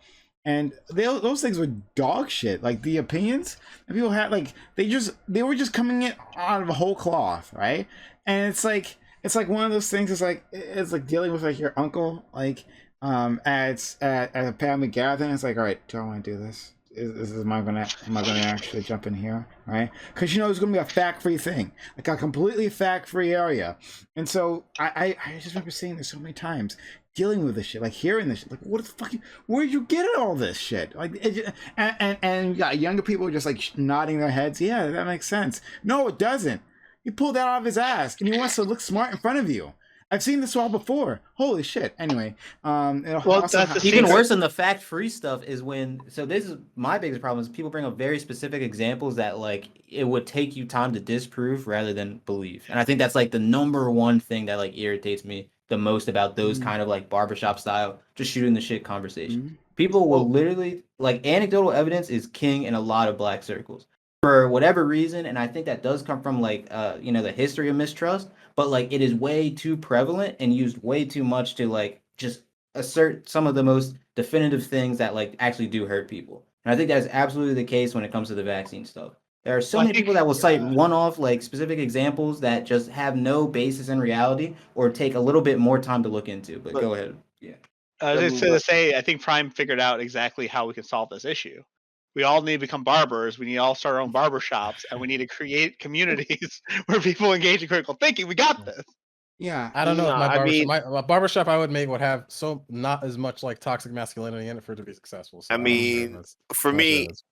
I think that another part to it is though you got to remember, like, if you go into the barbershop and you actually ask, because I go to some barbershops and there's some pretty intelligent people there. There are some police officers, well, not saying the police officers are the most intelligent, but like they do have their stats, whatever. You know, there'll be people who are in other fields. You know, it all depends on what your barbershop's basic demographic might be. Because think about this. For the most part, I personally spend a lot of time reading through multiple sources of information. I don't just read NPR. I don't just read conservative stuff like what's it called, the National Review. I don't just, you know, and it really comes down to how many people read how many sources, and a lot of people just don't have the time to pour through or do this nerd shit. I'm sorry to say, like I have, like, you know, I personally take the time to read through a lot of shit because I mean, right now on my phone, I've got about like 9 different source aggregators, and I'm getting pings all day. And every time I get a ping, I will take 10 minutes to read part of the article. You know what I mean? And if I get a chance, Yeah. I will, you know, there's like news. But- So that's part of the problem. Like, you know, it's not like I don't blame these barbershop anecdotal arguments. I just blame the idea that people aren't, like you said, people aren't going into reading more than one source, 2, 3, 4. Like they're just going to listen to their homie who told them something because they trust them all the time. And I get that, but you know, that's kind of got to be drilled in. Read more sources. You know, go pour through more data, and pouring through data and reading more sources takes time. That's the problem. But also, people don't have that time, right? That's the whole thing of having. And you guys were covering this before. That's what Of having, trusted information givers, right? Is that people don't have the time to do it, all these things. But like, I mean, something's gotta give of that. Like, and it's not just the black barbershop. I mean, it's churches too. You'll hear that, like just the conversations they have, just off the wall. Off the wall. What the fuck are you talking about? But like everyone's nodding their heads. Like, what are you talking? Oh, sorry. I'm like, I'm getting aggravated right now. Crime's you airing think out about some Wait, shit. Sig. Years. Prime. Right, Oh right. god. But do you- I was- I was just gonna ask, what was one of the things they would talk about? Like you're remembering something specifically, I think.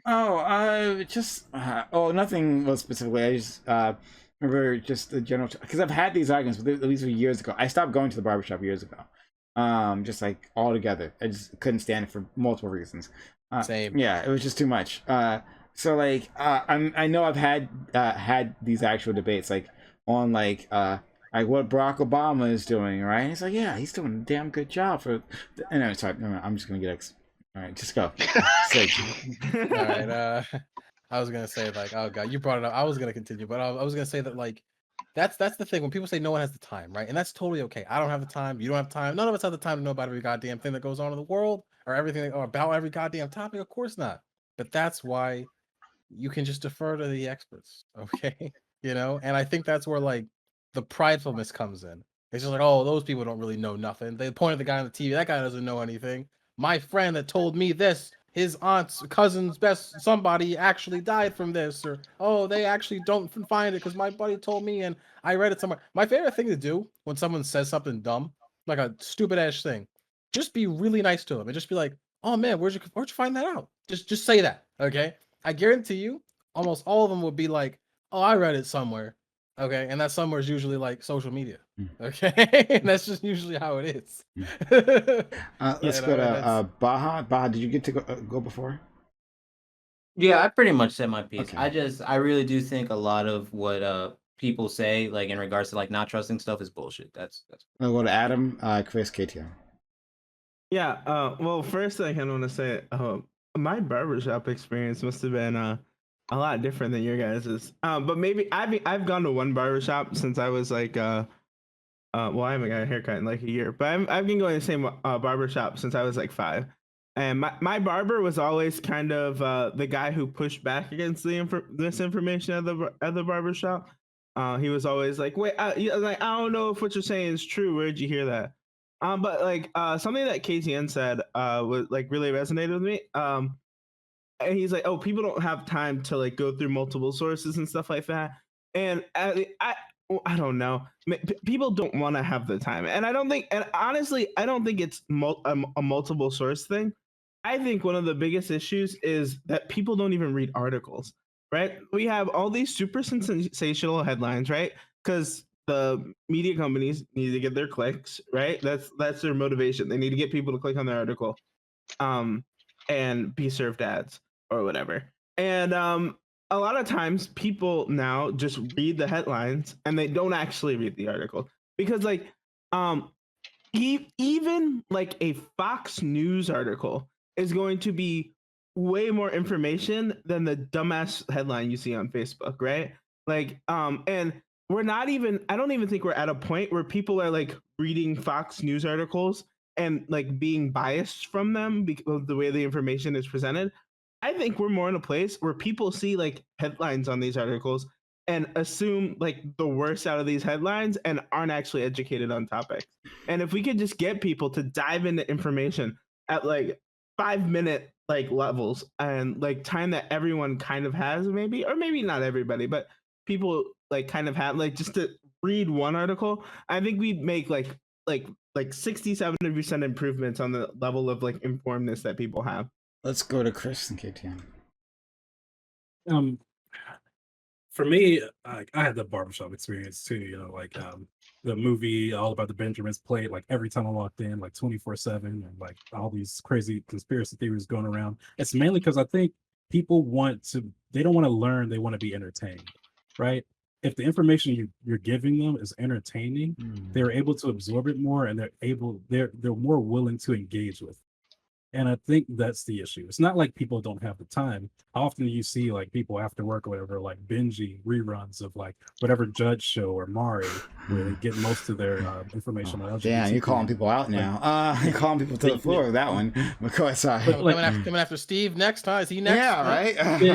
Hey, he'll throw that chair away, man. You're gonna have to stand up. All right, I'll let you know. But it's like the truth. It's like when I was growing up, like the girls who like would like who called me a nerd or whatever. It wasn't like they weren't reading books. They were just reading like Zane novels and shit. Like people have time to do things, right? It's what they rather spend that time on doing. They, instead of like watching reruns of these garbage shows, they could watch some entertainment, some movie that has some interesting and like new commentary on whatever situation, or whatever, like a TV show that's like shedding light on like some information or something that they has some general like real knowledge like incorporated into it. Like but it's like people, if it doesn't entertain, if it makes them bored, if the information they're giving is like too technical, they zone out and like they want to go to something more digestible.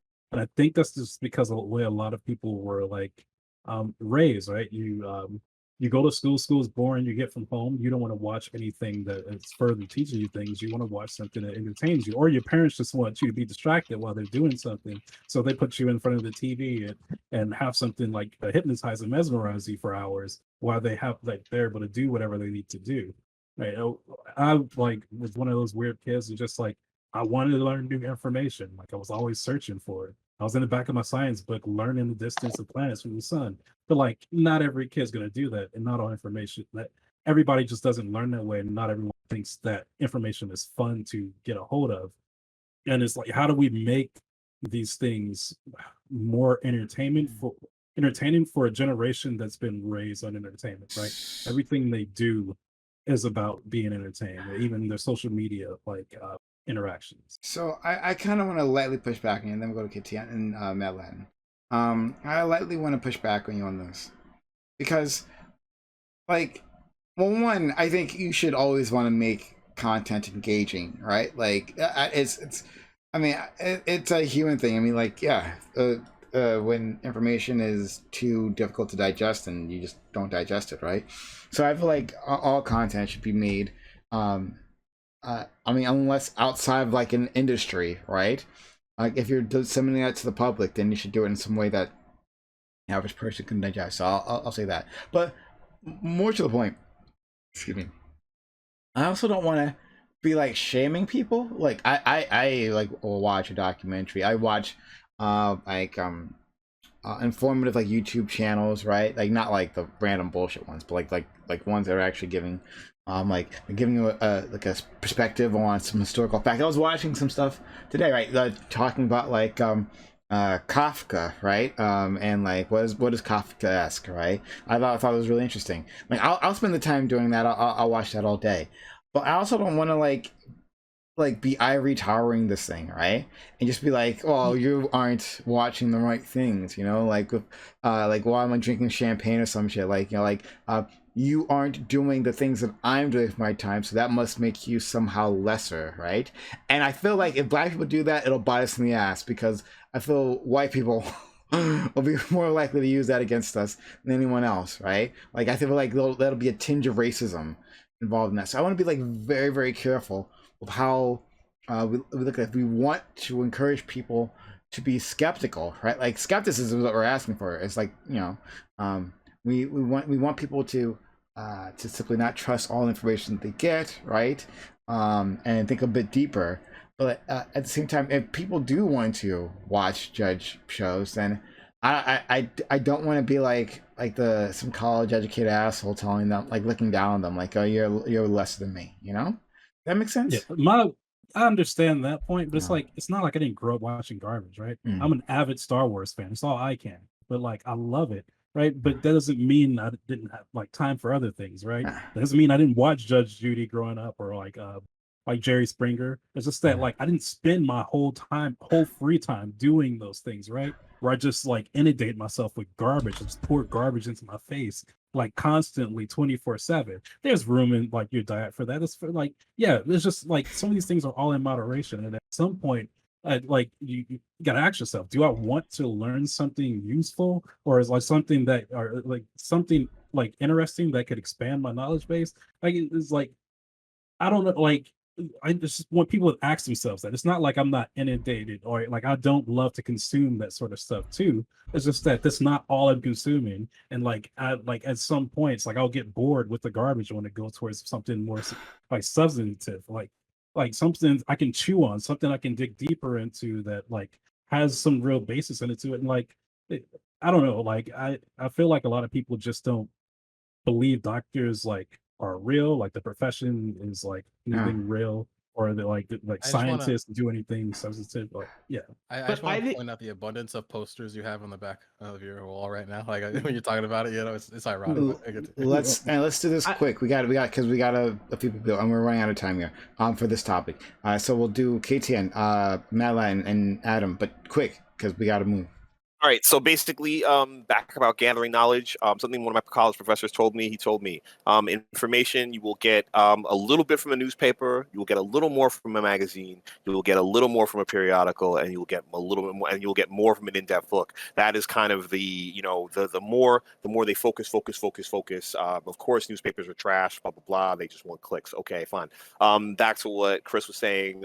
You gotta kind of, this is the thing. I think that a reason why people don't take the time to take up knowledge, they have to think of it as being, is it practical? Does it make any sense to them?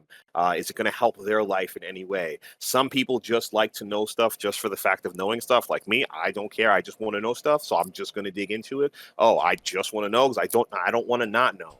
That's the problem with me. Okay, so that's my problem. But other people don't think that way. People only want to deal with stuff that's practical for them and that pertains to what they need to do and how they got to move their life forward. So that's a big thing. So that I think there needs to be a connection between, you know, politics. A lot of African Americans I know aren't into politics as much as I am, but you know, a lot of them didn't want to because they didn't think that politics affected them that much.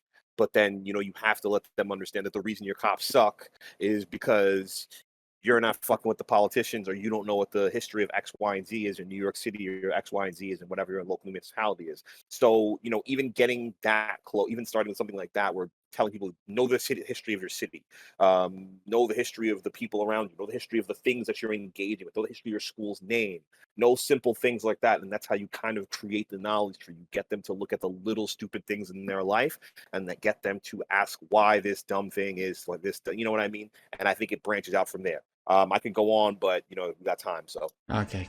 Sorry. It was Matt Latin and then Adam. Yeah, I was just gonna say that people are more likely to learn things if it's connected to something that they enjoy. So, like for example, there are relatives of mine who enjoyed religion quite a bit, and they started learning. Well, I guess learning is the wrong word. They started going deep into the QAnon's conspiracy stuff because it was very connected to something that they were passionate about. So I think passion and education go hand in hand. And I'm going to use this opportunity to talk about In a Nutshell, which is the best educational channel of all time. If you guys want to learn anything sciencey, I'm just going to post a link. It covers the virus stuff, and you guys can learn all about how vaccines and viruses work. It's very, very cool and completely animated. Oh, all right, cool. ooh, today I learned. Today I learned it's pretty good. Yeah, I agree. Let's go with Adam. Yeah, something I kind of agree with Prime. I want to push back the idea that everyone needs to engage in things in like super intellectual ways.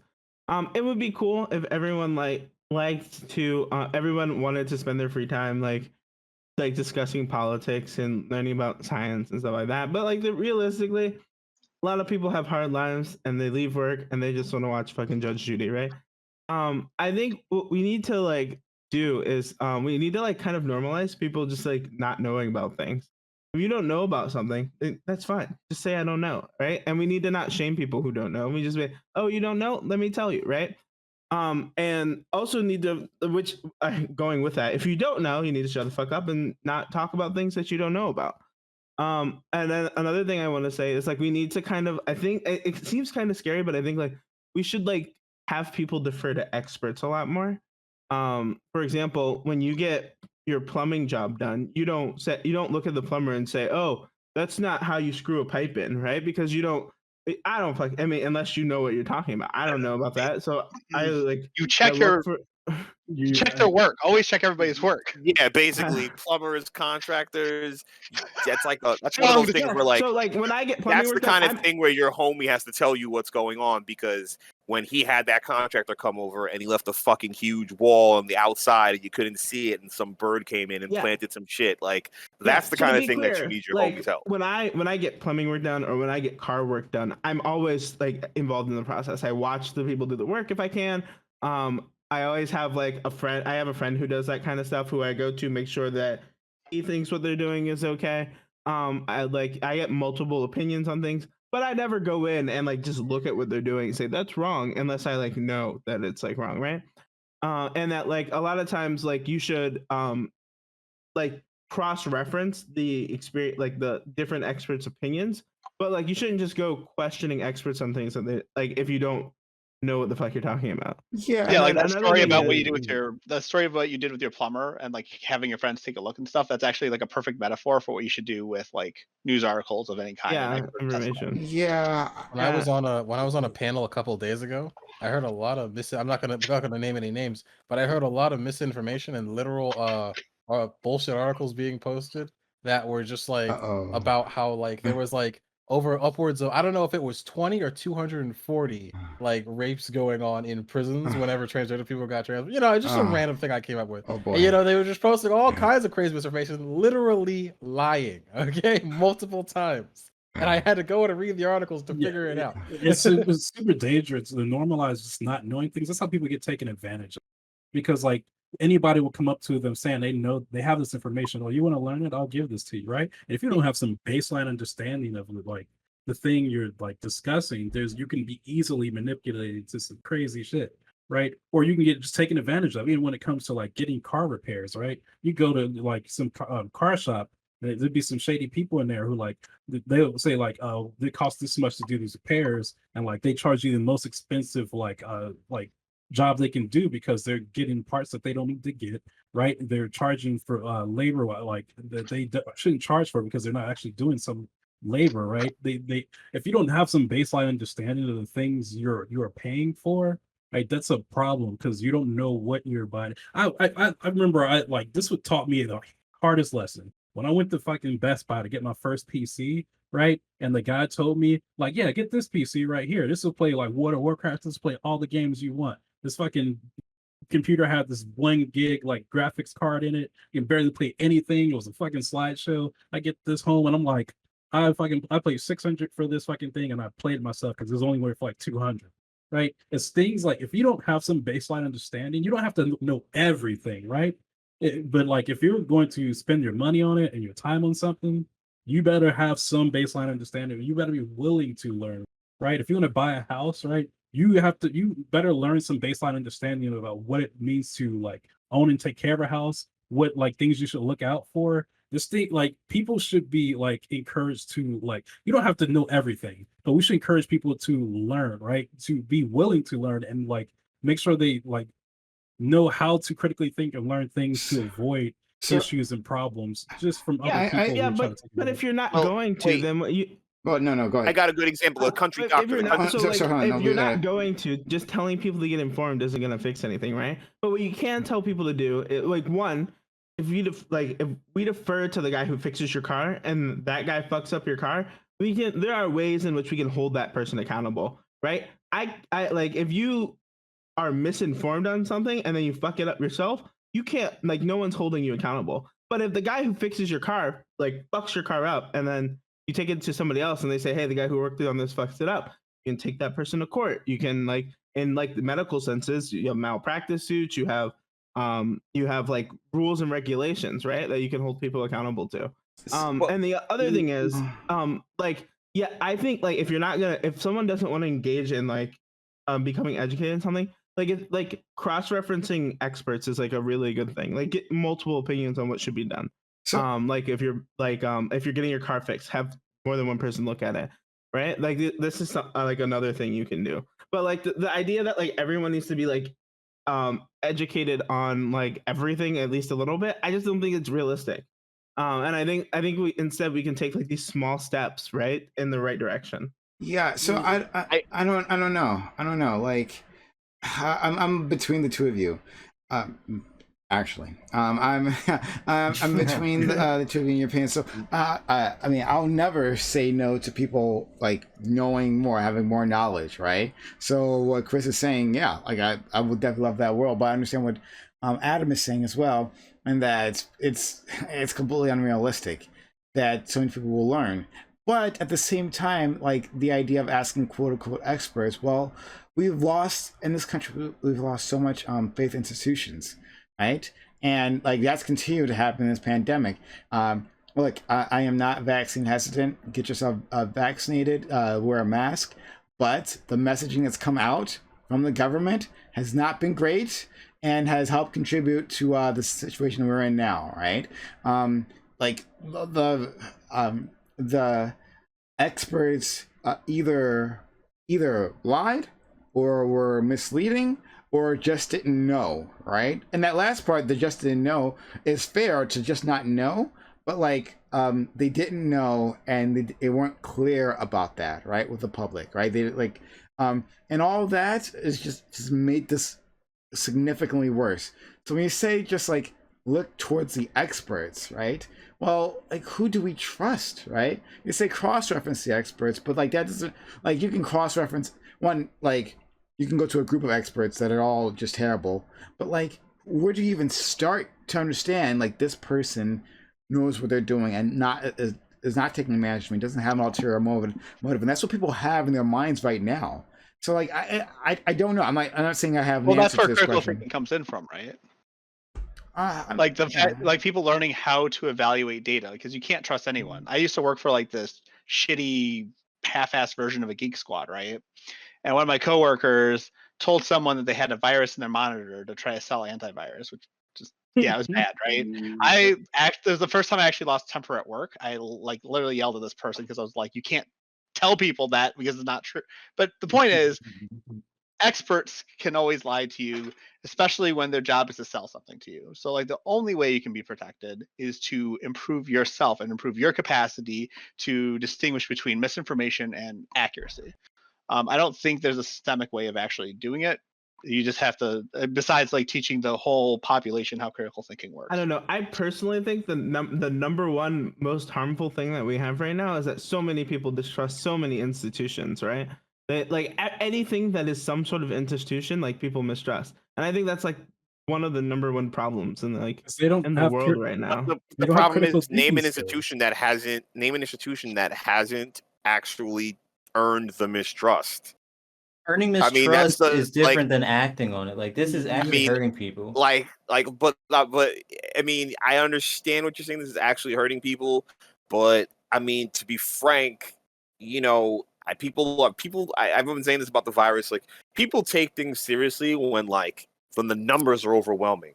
Now, the numbers were overwhelming during COVID. Now, the numbers aren't as overwhelming. The Delta variant is definitely a scary thing for people, but people aren't as scared as of the Delta variant because they feel like they've been through this before, and they're like, yeah, what's one pandemic past another pandemic? I guarantee you, if we had pandemics every 10, 12 years, every 10, 15 years, we haven't had one like this for 100 years. If we had pandemics every 10, 12 years, it would be even worse than it is right now. People would either be ready to take experimental vaccines on a regular basis. The technology would probably be way, way better. People would probably trust it more and more and more because we've been through things like that. But we don't live in a society or a culture like that. China, other countries in Eastern Asia, they were like, okay, well, we are able to hunker down. Our society is willing to just take the L. But no, not in the United States. We are a country of people who are basically rugged individualists. Even the idea of statehood is an issue where one state wants to do one thing, another state wants to do another thing. You know what I mean? We have literally, each state has its own military. We just kind of ignore that each one has a national guard, where, state national guards are willing to go to other states to secure federal borders. So you've got to take all those things into consideration, that we are not a country of cohesive thought at the end of the day, and we are not we basically barely trust each other as is. You know what I mean? One state doesn't trust another state and their neighbors. So for you to think that everyone's on board with the idea and has a collective cohesive idea about this is very kind of naive. Well, I don't so think it they have a sounds like- collective I never cohesive said that idea. anybody They're just has, like, being a dumb. No, not you, man. Baja Blast Freeze. Oh yeah. Yeah, I don't think people have a collective conscience about it. But here's the thing about that whole conversation about should people be critically thinking, or should we shame people for not taking time to learn about shit? I don't really give a fuck if you don't want to learn about shit, as long as you, one, don't talk about shit and spread misinformation, and two, don't act on shit that hurts you. And unfortunately, with the actual virus, not taking into account what experts say, not believing in actual science that you can look up yourself, and spreading harmful shit is hurting people. It's hurting you and it's hurting people around you. That's just the nature of this particular ordeal. Well, there's a So I difference am between 100% down to shame people for that if they want to act in a way that is harmful to others. And that is by default what is happening when you have a pandemic. But as you see with the shame, there's two reactions to it. Okay, fine, you shame me, I'll find other people you shame, and then we'll come and shame you. So it's not we're not talking about a small plethora of 20% of the country is actively fighting against this. I would almost say 40-60 or 30-70, depending on what state you're in. I mean, I'm in New York. I'm in kind of a liberal bastion, whatever. But I'm sure there are some states where people who want to get the vaccine, who want to do, are probably overwhelmed by anti-vaxxers. Imagine what it's like to live in fucking wherever the Sturgis rally is, South Dakota. Imagine being the 20% that actually wants this virus to go away, and the rest of the state is oh, well, buck up. And they live on the Darwinism theory. You know what I mean? So what do you do there? You know what I mean? So Alabama, it has one of the highest reinfection rates right now. Well, I guess Florida then the question becomes: do you think that's right? I'm confused on what your whether, point is with whether bringing or that not up. we think it's right, there's a whole other panel right now arguing about people and calling us dumb fucks. So you got to think about that. We're not, it's not like there's not a bizarro world where there's not a panel of people calling us dummies. I think those people got banned last year. I'm kidding. I mean, a lot of them did. Chris, regardless how you feel about the government, right? I think there's one constant that should remain, is that you have to think about, does the government want society to collapse, right? Do they want this all to end? Will that help them in any way? And how could you bring yourself to that logical conclusion that this is what the government wants, right? Last year, we were in the middle of a fucking apocalypse movie, right? We were like 3 movies going on, right? In Australia was on fire, or was that the year before last? I can't even remember. the year before last, right? I think. Yeah. It was, yeah, but multiple places are on fire. fucking like a contagion that gets out, and there'd be usually one movie dedicated to each of these things, and then there's like a mass protest around the world, right, to coincide. Like, if anything, you should trust that the government wants things to go back to normal, because this is fucking up their money and this is fucking up their system, right? Like, this is like, if you think anything, like, this is the government's way to get society back to normal. This vaccine is their key to get everything back to normal. They're desperate to get that way, right? I have So bad what, news for you, like, Chris. I yeah. have really bad news because there's a conspiracy out there that the Earth is overpopulated, and governments around the world are trying to depopulate the Earth using vaccines. I mean, Sorry, okay, well, I well, just- to what Chris was saying, the whole idea that like you got to remember something too. You know, there is a contingent of like anti-vaxxers or like Darwinists or like whatever you want to call them, whose entire idea is like, yeah, you know what, like, you know, the government, we want the government. Okay, look at January 6th. I'm harping back to that. January 6th. They didn't want to, like, you know, burn. They could, you know, if they really wanted to be smart, they would just fucking topple the building, let everyone die inside. Great. No, they wanted to evacuate kill all the senators and install their own people. This is the thing about like people who like want to like people aren't mad at the government itself. They're mad at who's in the government. So they want to sweep everyone out. So like the thing is, for some people, I'm sure you know, there are people, all these anti-vaxxers, they're not anti-vaxxers because you know, they want to go back to work. They want to go to they want to like go out. They want to do their daily routine, and they don't give a fuck if they drop dead. You know what I mean? Like, this is the thing about it. And you know, like that's like a major part of half of these people. You know, like, and it just go out there and ask them. Go out there and, like, you know, that's Chris. Oh yeah, yeah. You know, I think this. Oh, sorry, I thought you was about to ask me something. That's kind of like contradictory, right? If you want to maintain like your regular day-to-day life, right, and like this, like getting vaccine, and we just get to 80%. But they think this is all bullshit. They think that the only obstacle to their everyday life is a fake disease.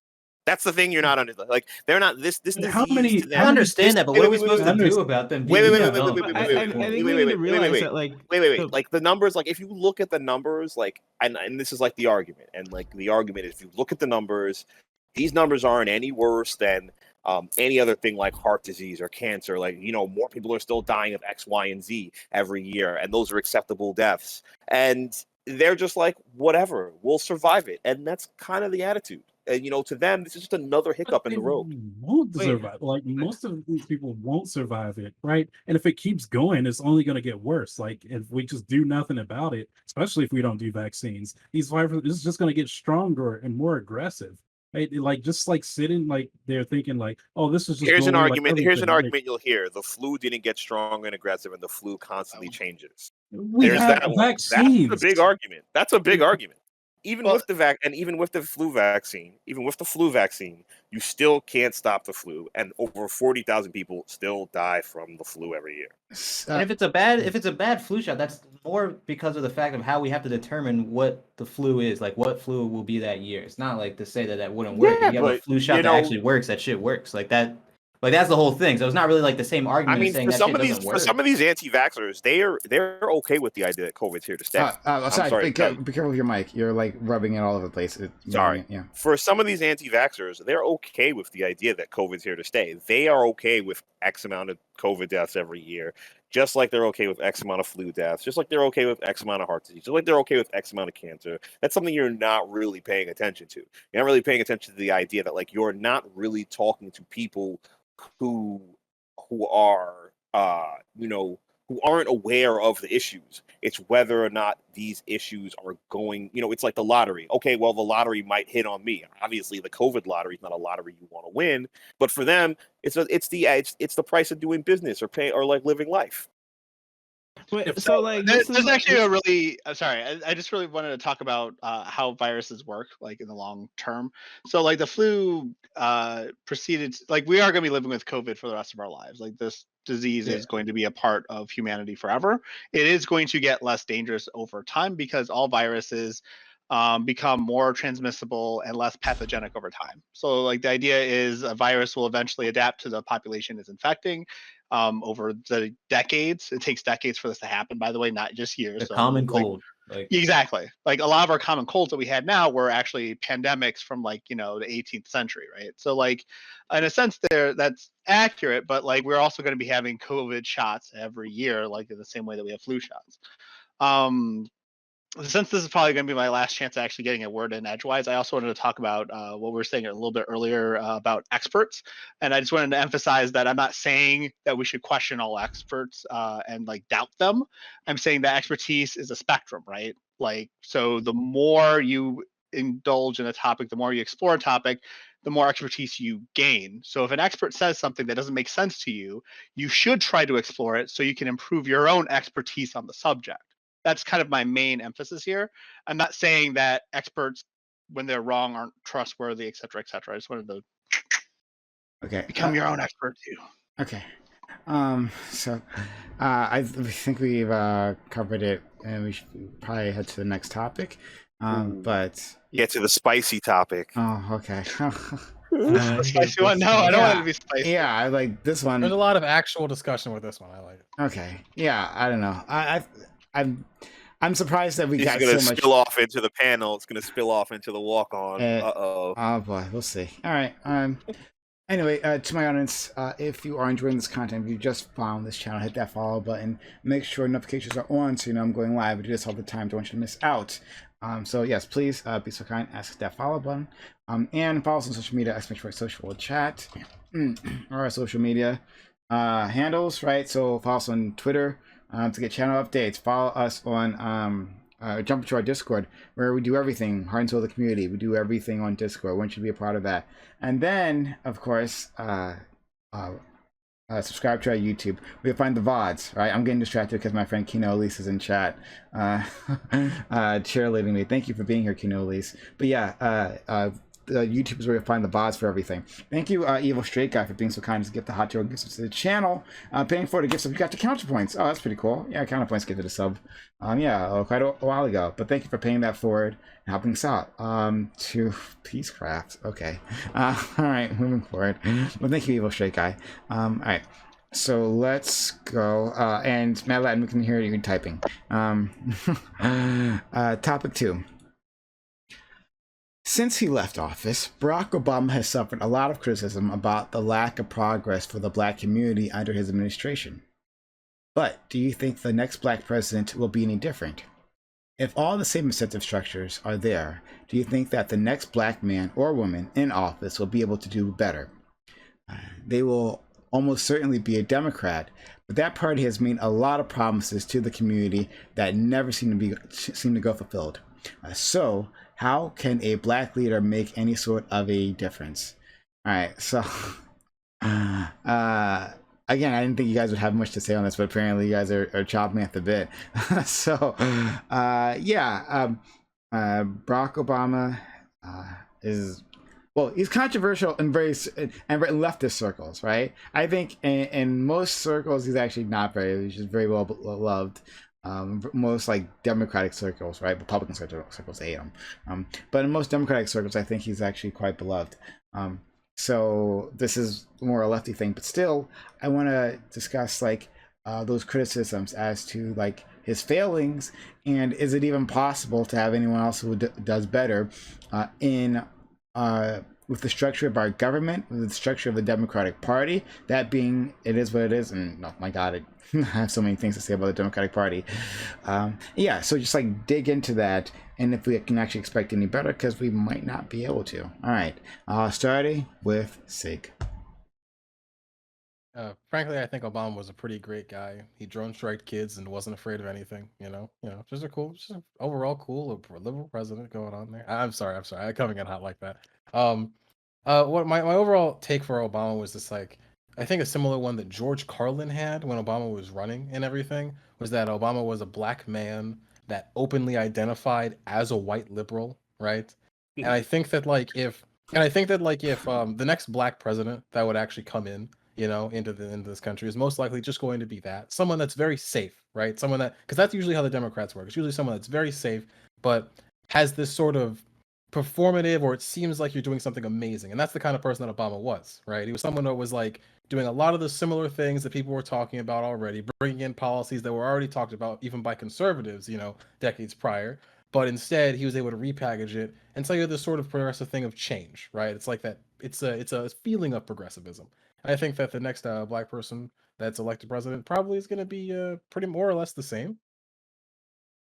More or less the same. Okay, Matt Lad. So I had two takes on this, and I'm not sure which one I'm more inclined to agree with. So, like, one of them is actually in line with Sick Naturals, which is the fact that anybody who makes it to the presidency is going to be this nice, safe, warm, milky type of person, and they're gonna not, rock the boat too much.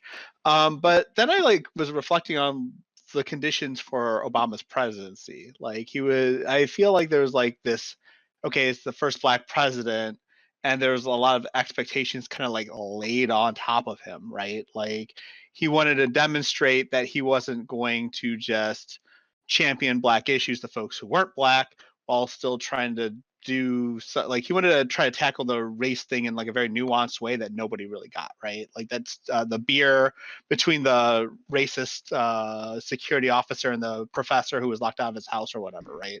And, this attempt at having dialogue that just didn't work and fell really, really flat because nobody gives a shit about that, right?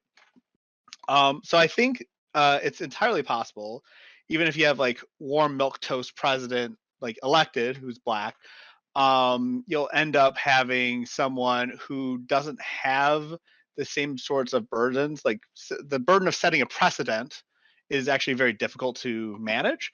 And since they aren't setting precedents, they're actually choosing to govern and fix the mistakes of the predecessor.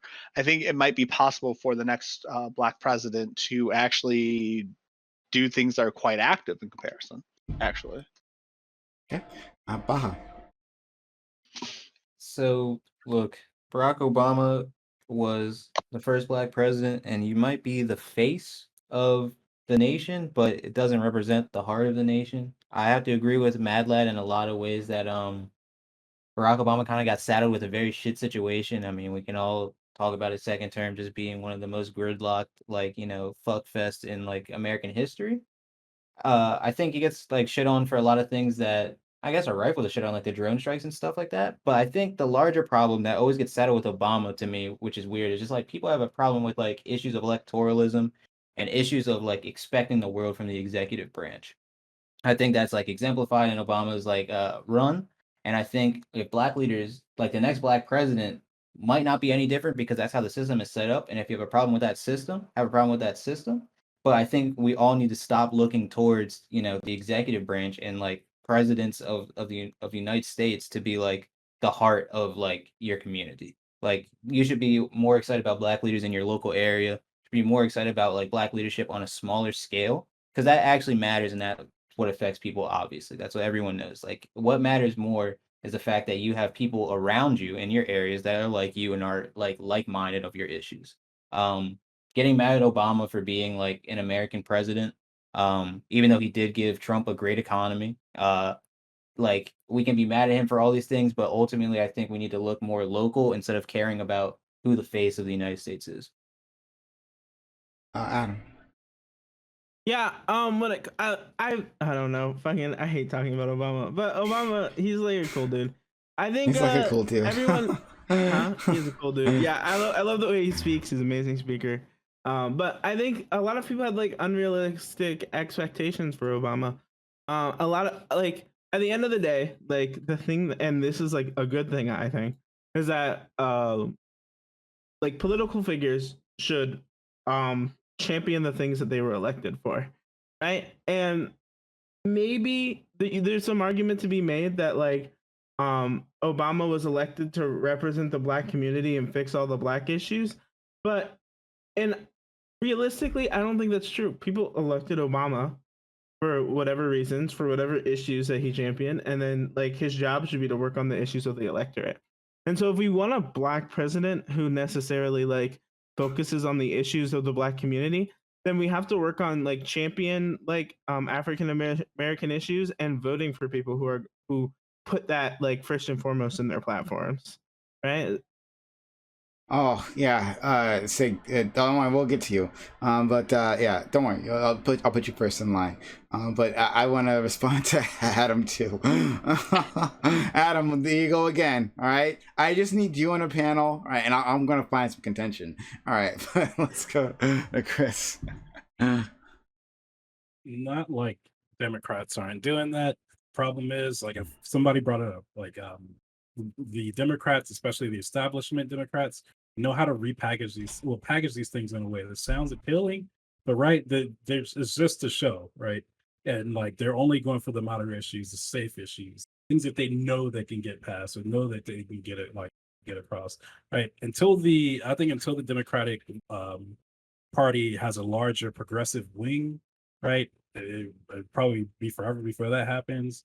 Like just a larger progressive contingency where it becomes the establishment. That's the only way I can see like a black president actually going towards like solving these issues or like being for black issues. I don't see the establishment as it currently is ever like doing that, right? It's just like they're too much into the slow incremental change, incremental progress type of thing, right? They don't want things that move slow and steady. They're not really aggressive. They don't really want to see large changes happen.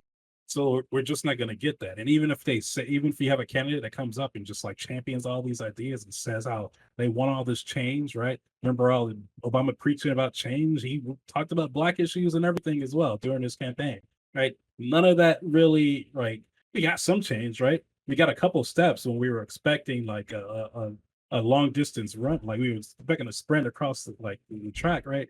We just got a couple steps in the right direction. But really, like we're basically in the same place we were like 10, 20 years ago.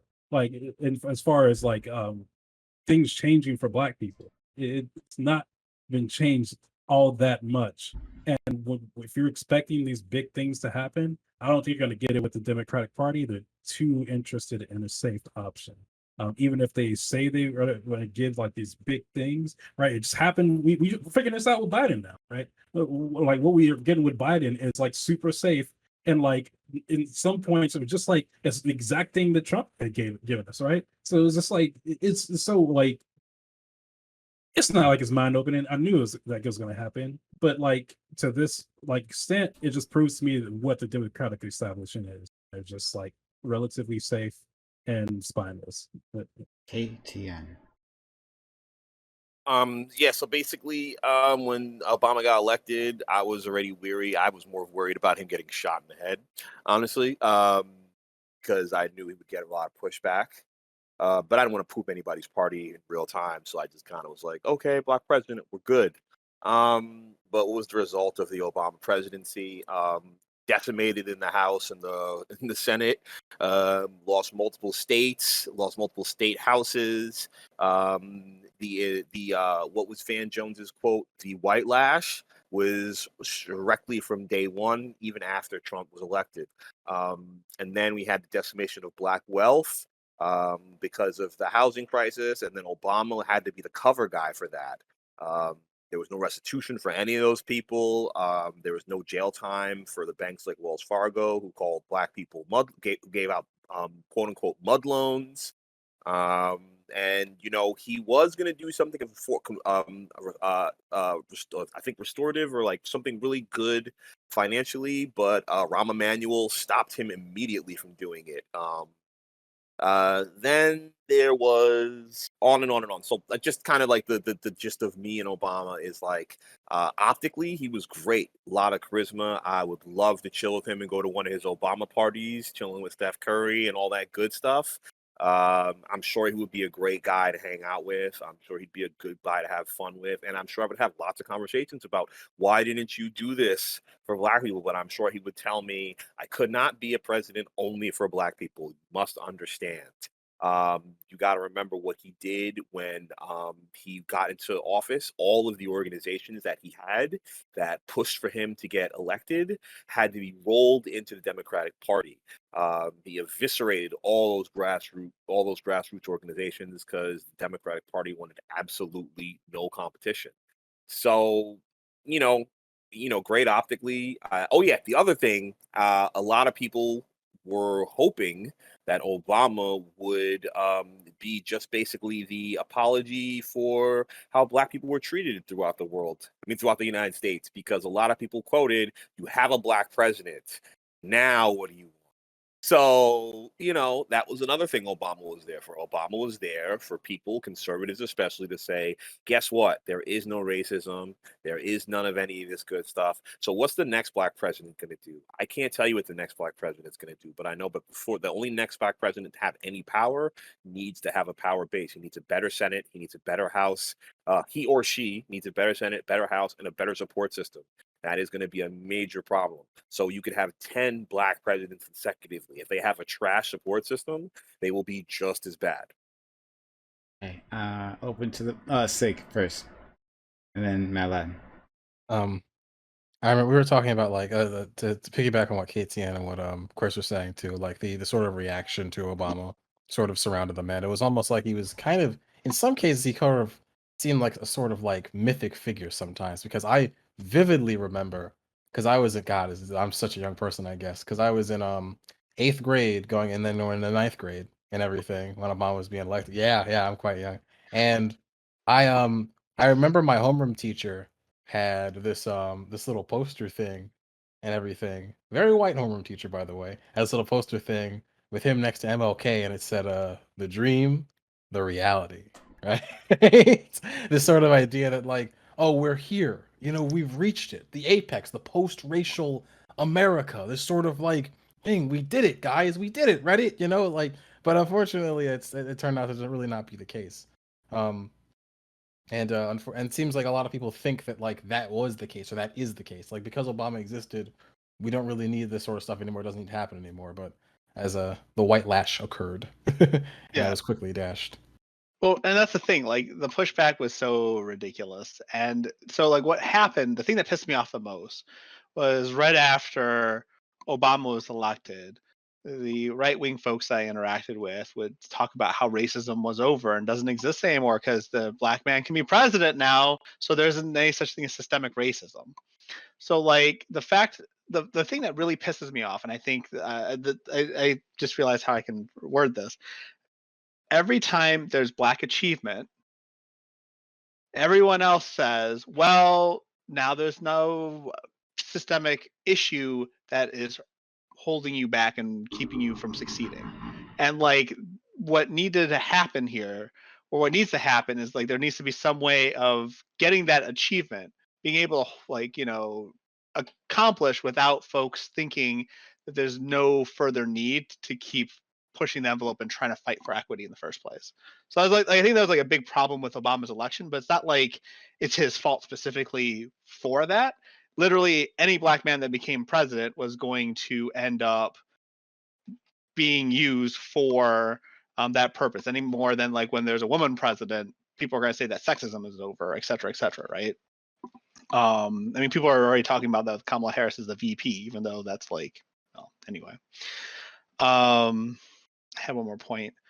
Going back to Obama's failings as a president in terms of policy, I think that there's a lot of things that he promised. Like, I think the hype with him was really, really big, and his capacity to deliver was actually quite limited, generally speaking. Like, he couldn't even do anything about guns after like 20 first graders were murdered, right? Like, that's how polarized and how difficult it was for him to do anything, and he couldn't even get traction on that. I can't imagine him getting traction on any issues that I mean, just any Black issues at all.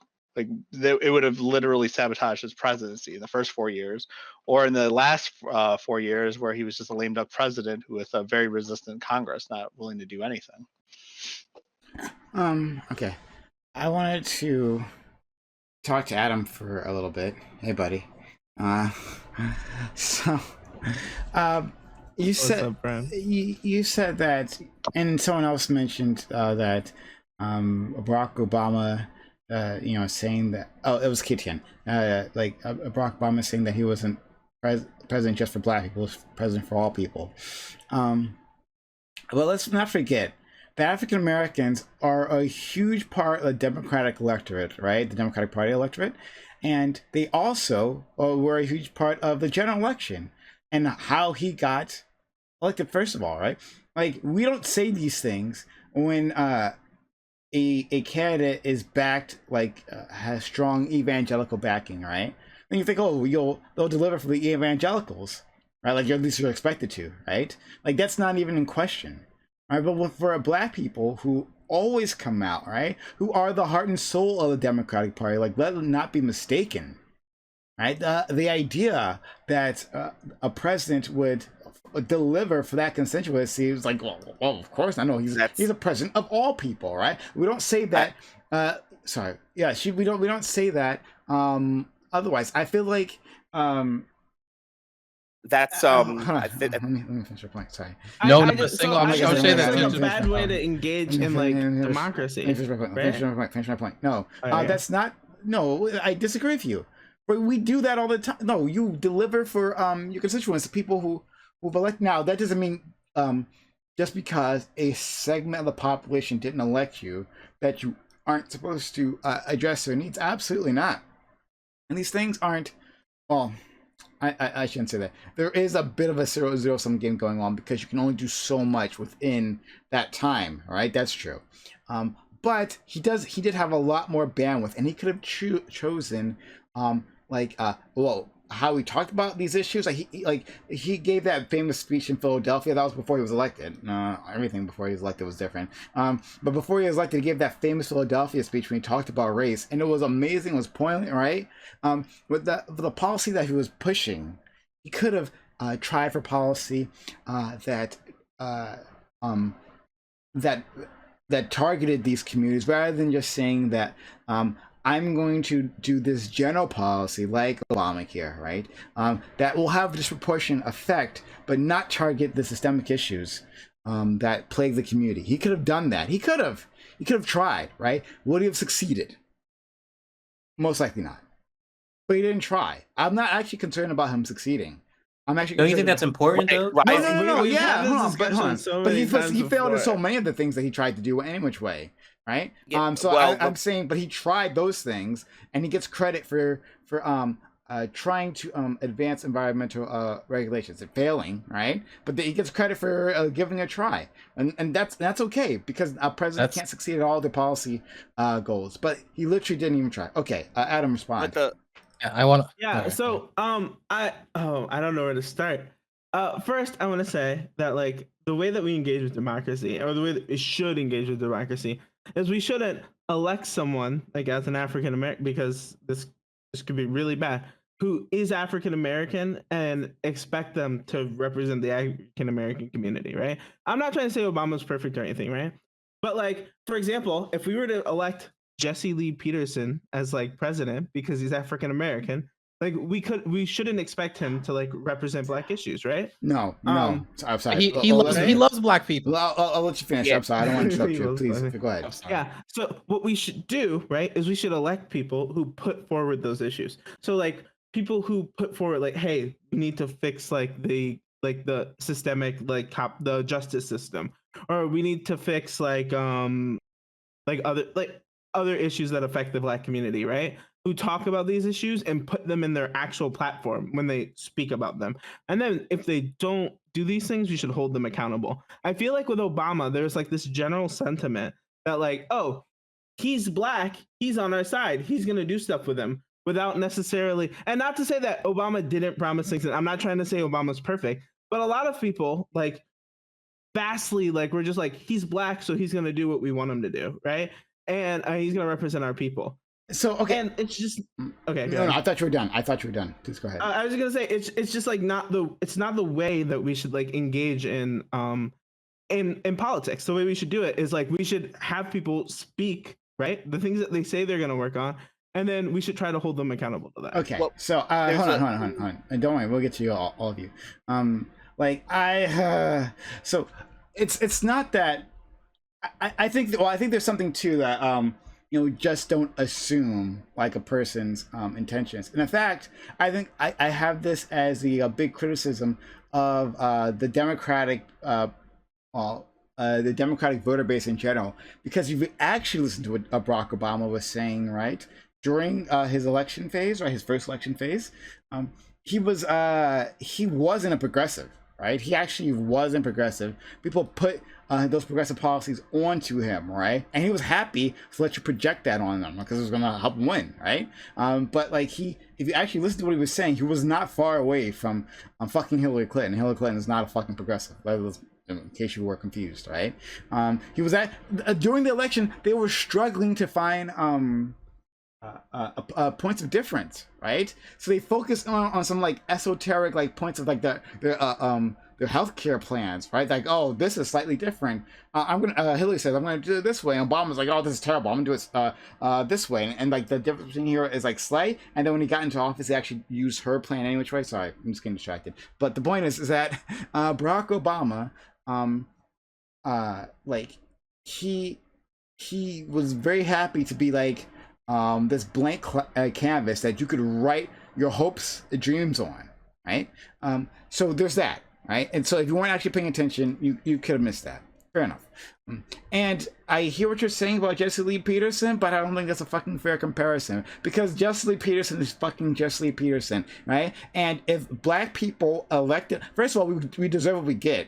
If we elected a fucking JLP and like apparently didn't know who this guy was, like picked him out of a hat, must have been, because if this guy opens his mouth, you'll fucking know what he's about, right? So I don't think it's like a fair comparison between that and Barack Obama at all. So like, but then back to like the main focus of it though, like again, this happens, and this is just regular. This is like politics 101, is that you deliver for the constituents that elected you, right? Like if you were if you have like a very like a upper middle class like electorate like that came out strong for you, right? You're gonna deliver on their policy objectives, right? Again, it doesn't necessarily mean that you ignore anything else, all the others, right? I mean, but I've been honest, that is what happens. But you will deliver for those people if you want to get reelected again. With the Democratic Party, right? And this is not just a Barack Obama problem, right? This is not just him. This is the Democratic Party writ large. They fail again and again. They make so many promises, right? They come to black churches. They make those big fucking speeches, right? There'll be Hillary Clinton who like affects an accent, right, when she's talking to us, right? Like that'll happen. They forget about us the moment they're in office. It happens every fucking time. Right, and it's not so unreasonable for African Americans to assume that an African American who is not Jesse Lee Peterson, right, might be a bit different. Like that's not like an irrational thought to have in your head. But respond.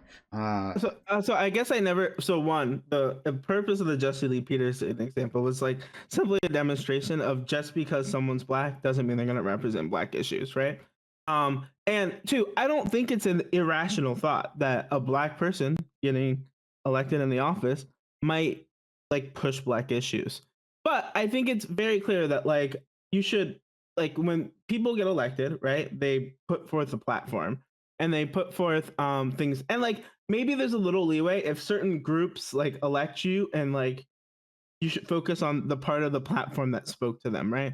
But we shouldn't hold people accountable for things that they didn't do that they never said they were going to do, because we assume that they were going to do it, right? And like I said, I'm not trying to say that Obama is a perfect president or anything like that. Like he obviously had his mistakes, but like a lot of people like to say, oh, like you said, like I was very little, not very little, but I was little when Obama got elected. But a lot, like there was a lot of things that like he wasn't the progressive, and a lot of progressives were like, oh, we're gonna put these progressive ideals on him, and then to try to hold him accountable for those progressive ideals is like really silly. And so instead of projecting what we think a president should do, we should elect people who say that they're going to do the things that we want them to do. And it's a much healthier, and like it's the way that democracy is supposed to function, instead of just assuming that people are going to act in your interest because they share things with you. Fair enough. So hold on. Let's go to Chris, then Madeline, and KTN, right? Yeah, I wasn't that young during the Obama election. I was in high school. I think I was freshman or sophomore year. I remember like This wasn't just like projection, right? Like Prime said, he completely welcomed these things, right? When people put this on, he completely ran with the message of change. And this was after like the disaster of the Bush years, right? We were coming off some like really like terrible shit, right? Many people needed like high level systemic change to like go forward in life, right? These things were terrible. What like what the Democrats were their plan was just like return to the status quo of before the Bush years rather than like thinking, oh, there were some problems back then too, and we should keep pushing forward. Like this is more of a like a problem with like the Democrats in general. Right, you're right. They're not progressive, but they're willing to put on that progressive like cape, right? And use those ideas. We saw that in this last election where a bunch of like establishment Democrats were like clinging on to like progressive ideas like Medicare for all and then completely abandoning them, right? When like the time was necessary to do so, right? Like people, they don't care about these issues, but they're willing to use them to cape like they do to get that voter base, right? And it's like they're just like fucking tricking people like into voting for them like constantly. Like this is the problem with the progressive, like with like the progressive like wing of the Democrats actually expanding because they like the Democratic establishment hates progressives. Like honestly, they can't fucking stand them, right? And every time one gets into the into the ranks, like they have an issue with it, right?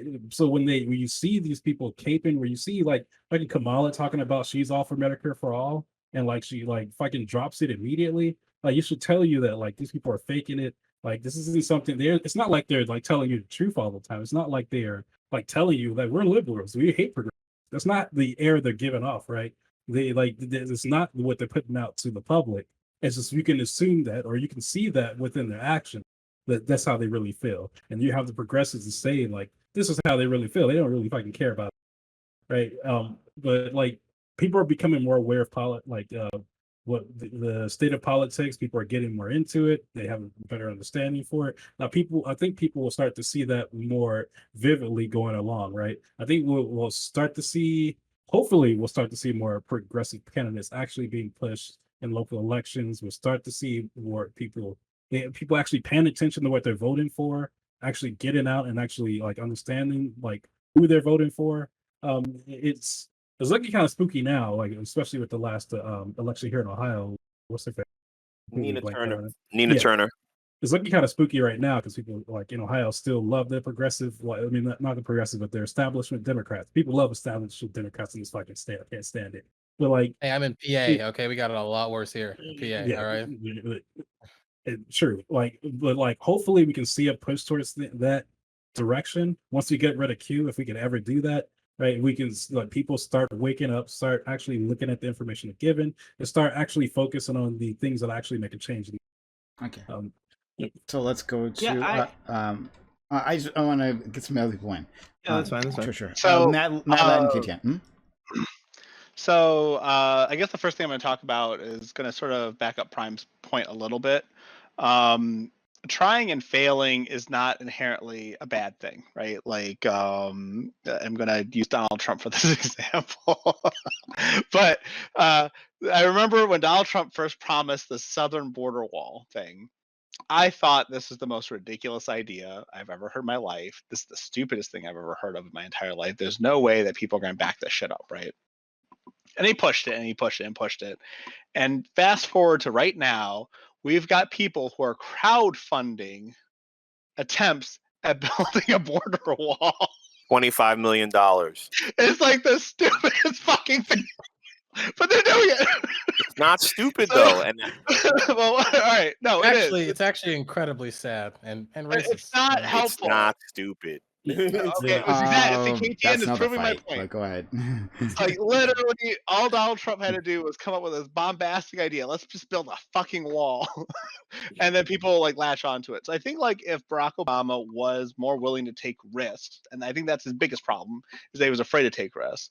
If he was more willing to take risks to get his agenda passed and push for things that were a little bit beyond this pasty, milky. I keep using milk as like the warm, comfy stuff, like boiled carrots. Like just there's nothing wrong with it, but it could certainly be something that tastes better. Like I think if Barack Obama really pushed for these things, future generations could like take a step off of what he pushed for and try to make it right. Like if you look at all the things that Obama actually achieved, there would always be things that were like relatively attainable, slightly improved the situation, but not really, and needed future work. And I think the best way to get investment for the future is actually to come up with a like boss plan right now, and then let the future generations take up that take up the mantle and then push for it. And then there was one more thing. Chris was talking about something related to Obama's failings. Shit. Well, all right, it's fine. I'll save that second part for later. It's cool. KT. All right, so so this is why I think that the wall wasn't stupid. So think about this. You got to remember, first of all, the Democratic Party and the Republican Party, it's an asymmetrical fight. It's asymmetrical warfare, and no one thinks of it as warfare. You are a chess player, Mad Latin. I don't understand why you don't think of it as warfare. At the end of the day, Republicans hate their fucking base. I mean, no, the Republicans hate their base, but the base hates their politicians so much that they've run out all of the politicians that have any sense are being run out by the populists. All right. Now that's one thing going on. The Democratic Party does not do the same thing. The Democratic Party despises its own base. The Democratic Party does not listen to its own people, and they actively go out of their way to say it. They don't hide it. They're not down, and it's like almost like when you get these guys like Jimmy Dore and all this shit, and you're like, oh my God, where does Jimmy Dore come from? Blah, blah, blah, blah, blah. A dummy like Jimmy Dore comes out of the idea that the Democratic Party doesn't want to fucking do what the people that hired them wants them to do. That is the number one problem. And Obama couldn't have anything transformative because he couldn't even get that far. Trump was a dark horse. Trump wasn't even a fucking politician. He came out of nowhere and he whooped 16 other candidates' asses, embarrassed them so badly that the crowd was down for the blood sport. He was a fucking gladiator. And he got the thumbs up at the end from the crowd and he fucking chopped everyone's head off and then he became the fucking president. That's how he did it. Now, if they did that in the fucking Democratic Party, and I'm all for it. If they did it in the Democratic Party and they really had a blood sport and the people were like, this is the guy we fucking want, and he has to do what we told him to do, because when you're a Republican and you don't do what your base tells you, they get you the fuck out of there. They don't play around with you. In the Democratic Party, you don't do what the base does. They give you 9 different reasons why they shouldn't have. They go on all the talk shows and they try to explain it. Have you ever listened to Nancy Pelosi try to explain away every policy? No, I'm sorry. Hold on. It's the same between both parties up until Trump, I would say, right? Like Donald Trump was the first person to demonstrate. Wait. With the Tea Party? What happened to the Tea Party? The Tea Party beat the shit out of John Boehner. John Boehner had to run scared. Okay. He was out. Okay, up until the Tea Party, fine, but like, okay, what was before the Tea Party? And before that was Gingrich. Gingrich beat the shit out of the Republican Party. And he did it on C-SPAN. You talk about not having social media. He went to a fucking C-SPAN and he whooped their fucking ass. Go read the book, The Reds and the Blues. I actually do agree with you now. If I went and did more research, I'm sure I could find where one group of established politicians who were trying to be conciliatory to their base, and another group that wasn't. Got the other group the fuck out of there. So this is the thing with the Democratic Party. There's no one in the Democratic Party right now who represents the base, except for maybe some of the squad. And right now the Democratic Party is trying to bolster Hakeem Jeffries. They're trying to make that their new guy in the fucking House. They're trying to make that name, because right now Nancy Pelosi can't go anywhere. They stuck her in there, and all that. If you listen to all that mealy-moly dealing that they had to do to keep her in there for another term to be Speaker of the House, she did a whole bunch of shit to stay there. They were trying to get her the fuck out of there, but they can't find somebody else who's willing to do her job. And Hakeem Jeffries is their next option. Have you ever heard what Hakeem Jeffries is about? Yeah. He's trying to stamp out every progressive ever. So you got to understand, at the end of the day, this is asymmetrical warfare, and the Democrats aren't doing anything to help their base, and they are actively saying, no, fuck our base. So let's go to Wait, hold on. let's go to Sig, Baja, and then Adam. All right. Okay. I was gonna say that there are certain. I think that does exist, but in a different kind of way, right? When you consider how it is, like for a long time, if a Republican person, someone that goes out gets anti-LGBT and is revealed to have been like homosexual or has gotten into an affair or something like that, they typically are told to leave pretty quickly or they resign very quickly. With like a Democrat, if they are revealed to have who's the guy that took the picture where he's kind of like pseudo putting his hands over or something, someone's like a woman's breast when she was like sleeping, like a soldier, she had like a thing on. Al The Franken. politician who did that. Al Yeah. Franken. Yeah, Al Franken, former right, comedian Al turned Franken. politician. So if this man was a Republican, he'd still be running. He'd be fine. He'd be. People Gucci. argue he should have never left. So some people argue he should have never left. I think that like it's one of those things where you take the high road, right? But like people get still screwed. get you, kind of thing. But like no, in an ideal world, he absolutely should have resigned. I actually believe that. But in the I current don't. climate that we're even in an ideal world. Okay. I mean, No, let's focus. Let's focus. Go ahead. I'm sorry, Yeah. But yeah, I was gonna say crazy again, comparing on what you were talking about. There are people leave very quickly for different sort of reasons. And we have in the Democratic Party and the Republican Party have different like standards on what it is, right? And that's how you please a base, okay? The Republican Party doesn't Asymmetrical give a fuck if, warfare. the Republican Party doesn't give a the Republican base doesn't give a shit if you're an asshole as long as you can get things done, the things that they want done, right? But the Democrats, they're a lot more liberal about those things. And to be more liberal is to care more about the way you carry out things, okay? It's to be more performative, right? And that's why Obama was so popular. He was very performative. He had a great face, and that's what they need, a great face. The policy Wearing doesn't white matter as gloves much and as stabbing the me in the back isn't really what I need from you. face. Oh my god. That depends. So It depends on if you're Baja, we gotta, first. Go ahead, Baja, then Adam. Yeah. Uh-huh. we just have to like this goes back to literally the first thing I said. Like people are looking way too much at the executive branch for like reasons to make the country work. Like I think KTN and Sig like touch on like a good point like that Republicans work in lockstep. One, because for like baseline philosophical differences, I think it's a lot easier to like see that like the left wing, no matter if you're moderate or not, is proposing more things that change the country rather than Republicans that are more about the party of like shutting shit down. Like that's kind of like the core philosophical difference that makes it easier to rally people behind being anti something rather than pro something. And fundamentally, I think it's funny that like this reflects in like how like local legislature, like more than half of all local legislature is like Republican run. Like Republicans are in areas and they're in local areas making changes and able to like facilitate a base that is way more conciliatory to whoever's in power. And they hit a bomb with Trump where it's like everyone on the ground that's Republican loves this rhetoric, and we get to utilize this for our own like actual high politics stuff that it's how Mitch McConnell would utilize Trump. It's how all these like high level Republicans would utilize Trump. We don't have that in But wait, like the Democratic Party. before you finish about the Republican houses, the reason why most of them are Republican is because when Obama lost those 1,000 seats, we never recovered from that. Yeah.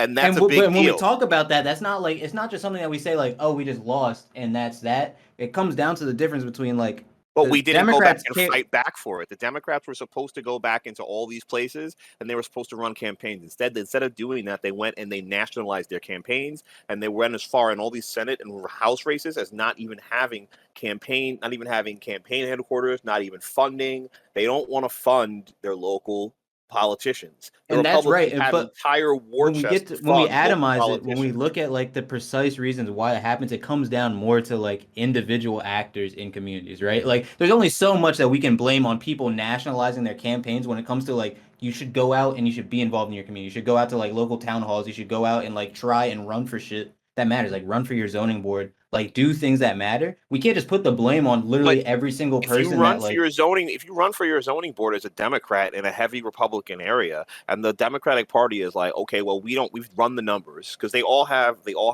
consultants. The Democratic Party is a Democrat. They still use the Obama like kind of like statistics playbook. and they go out of their way and they say, we run these numbers, you're not viable, no money to you. We're going to go to the guy next door. We're going to go to the guy 4 districts down. We're going to go to this guy. We're going to give him $10 million. We're going to go to his campaign. And they also do the thing of kicking out people that they don't even like early. They'll tell you, they'll pull you aside and tell you, we don't really think you're viable. We think you should give this other guy who's in your district the spot because we think that he's more presentable, et cetera, et cetera, et cetera. And there's a lot of that. Oh, there's a lot of that backdoor bullshit in the Democratic Party, where the Republicans are like, is he popular? I don't care if he was racking weights in a fucking gym. He's popular. Okay, make him the fucking senator. Yeah, but like, see, I feel like we're attacking this from like different sides, but I identify like the same issue. Like the problem isn't like, so for example, I live in Jersey, where like it's kind of like the opposite problem. Like we vote a lot blue, like for the presidential elections, but like we will vote so many Republicans into like offices, like just around. And that comes down to like a individual. Like again, we can only atomize it so much to where it's beyond like actually, prioritizing having, a presence in electoral like stuff locally. Like what can we do about that? You can say that the Democratic Party is telling you to like stop being like to stop running and give it up to the next person, but like so how do we solve that problem? It breaks down into like being a better like candidate. It breaks down into like being able to facilitate ideas better amongst the people that care about evidence of good candidates like Nina Turner. What's that guy? You don't want to bring up that one because that one has so much controversy. How can you like? I'm just talking about. Okay, what about the guy? What about the guy from Wisconsin, from West Virginia? Richard Ojeda. Perfect candidate, veteran, et cetera, et cetera, et cetera. I don't want to get too lost in the sauce, though. I don't want to get too lost in the selection sauce. I see where you guys are going, but like, I do want to focus in on this whole thing with the black leader, and yeah. So let's go to Adam. Yeah. There's a couple things. Oh fuck, so much was brought up. First off, I guess I want to say that something we're gonna say something good about Donald Trump, okay? The whole wall thing, I was like, it was stupid policy in my opinion, but it was him doing what said he was gonna do, though he didn't get it done, right? But he tried to get the wall through. He said that's what he was gonna try to do, and like props to him for that. Now, do I think he should ever got elected? Do I think people are stupid for electing him? Hell yeah, but like he delivered on basically the one thing that he promised, right? Or he tried to deliver on it. He failed. But I hate this idea. KTM brought this up. The idea that like the Democratic Party isn't represented and like is so silly, right? Like the idea that the squad is who represents the Democratic Party, and anybody I didn't say the squad represents the Democratic Party. I said they represent the progressive part of the Democratic Party, and the Democratic Party doesn't represent. They might not represent progressives, but you said legitimately that like the squad represents the Democrats. The squad are the only candidates that represent the Democratic Party. The squad are the only candidates. The squad are the only candidates that represent the actual people who vote in the party. I mean, is it like the grassroots and most of the populists? They don't, right? This is not true, right? Because if it was true, then like their ideas would be mainstream, right? The idea that like there's so many. One of the things that kind of gets brought up is that like ideas like Medicare for all, right, are like just like these policies that everyone likes when they get destroyed in the fucking primaries, right? If you want like, and I kind of agree with what Baja Blastry said, is like it starts on the local level. If you want your ideas to get out there, you go, you change minds, you win local elections, you win primaries, and then you win seats in the House or Congress, right? It's like it's a process, and you can't just say because like the ideas that you don't agree with aren't represented in government that like the government's not representing the people that vote for them, right?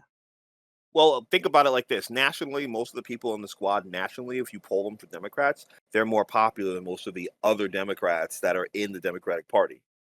Nationally, amongst Democrats, they're more popular, and then why don't people similar to them because no, but the thing why is, are people like Manchin and Sinema allowed to like have seats in like Congress, right? Guess where Manchin and Sinema are from? Manchin is from one of the least populated states in the country. So that's that's a very diluted pool. You got to remember Yeah. when you Well, if talk you want about to get people when you like that talk about out, go beat like them in the wait. primaries, Well, right? yeah, but when you Exactly. talk about people like Ocasio-Cortez, she literally has a base. I mean, she literally has a the congressional districts. I'm sorry about that. The congressional districts are different for those are the House districts are all the same. The numbers are all the same for the House districts. But when it comes to, I think Ocasio-Cortez probably got more votes physically than fucking what's this dude's name? Than Manchin did in West Virginia. I guarantee you, she probably did. You know what I mean? You're probably right, but what did that And that that's still doesn't locally. change the And that, fact that if these candidates are so good, they should be able to go there and win. Like that is like the thing that this Well, hinges it's on got nothing. ultimately. It's but like I said, it's not even that the candidates are so good. You got to understand the machine. Like remember when the campaigns were going, and there were it was Cenk Uygur and his crew. They were going out and they had their candidates. Now remember that the Democratic Party basically put out a fucking a list, and they're like, yo, look, if you don't come through us or you don't use our vendors, or like something like that, we won't help you. They were like, so you can't be an outside candidate who's getting grassroots money, who's getting extra whatever kind of donations with, and you won't be backed. And that stuff matters. No one here can say that politicians have gone without some kind of backing, except for maybe Donald Trump. You know, you need the backing of your party at some level, especially even if it's on the local level. Very few people get anywhere. I mean, if you ever read the numbers of what it costs to do a campaign from It is city a lot. to state to local, even the local campaign is like $50,000. The next campaign up, the mayoral campaign, depending on where you're from, will cost you $150,000. The next campaign up will cost you. I can't imagine what Andrew Yang blew trying to be the mayor of New York City. Imagine what it is for a city councilman in New York City to fight. That's probably like $200,000-$300,000. So it doesn't matter if you're a great candidate. If you don't have the money or the recognition or the backing, you could say all the good stuff you want. If you go and nobody knows that you're out there stumping for your policies, who's gonna fucking vote for you? Have you ever gone to a ballot box and then you've seen a name you know nothing about? Even me, a person who likes to pay attention to fucking politics, even me, I can't. There's still names I see and I can't recognize because I never heard anything about them. Yeah. Well, first off, right? The idea that like AOC is just more popular. If she's so popular, then have her go to West Virginia and beat Manchin. But it's not gonna happen. She goes there, she's gonna get fucking destroyed. Okay. And Look at her Twitter followers, though. right? Yeah, she won't get destroyed. Who It's just that cares, it's right? toxic for them. Right? Like people who if you want to do the political work, it starts on the local level, right? And you like there's so many seats, like Baha was like based when he said this. But there's like so many seats on the local level, offices that are just people who run unopposed, seats that are basically empty and they take the first person who gets them, right? That's where it starts. And you get your ideas in there and you grow them, right? You move up through the system. And sure, and like the idea that like no one can win because they don't have money is like real. Like, I mean, it's a reality in some cases, but like money isn't the end all be all. You keep bringing up like the Nina Turner thing. Nina Turner, right? She outspent her competition and lost, right? So like obviously it's not all about the money you have. It's not all about now these are factors, don't get me wrong, but it's not all about the money you have. It's not all about how many Twitter followers you have. It's about going on the ground and doing the work and getting elected.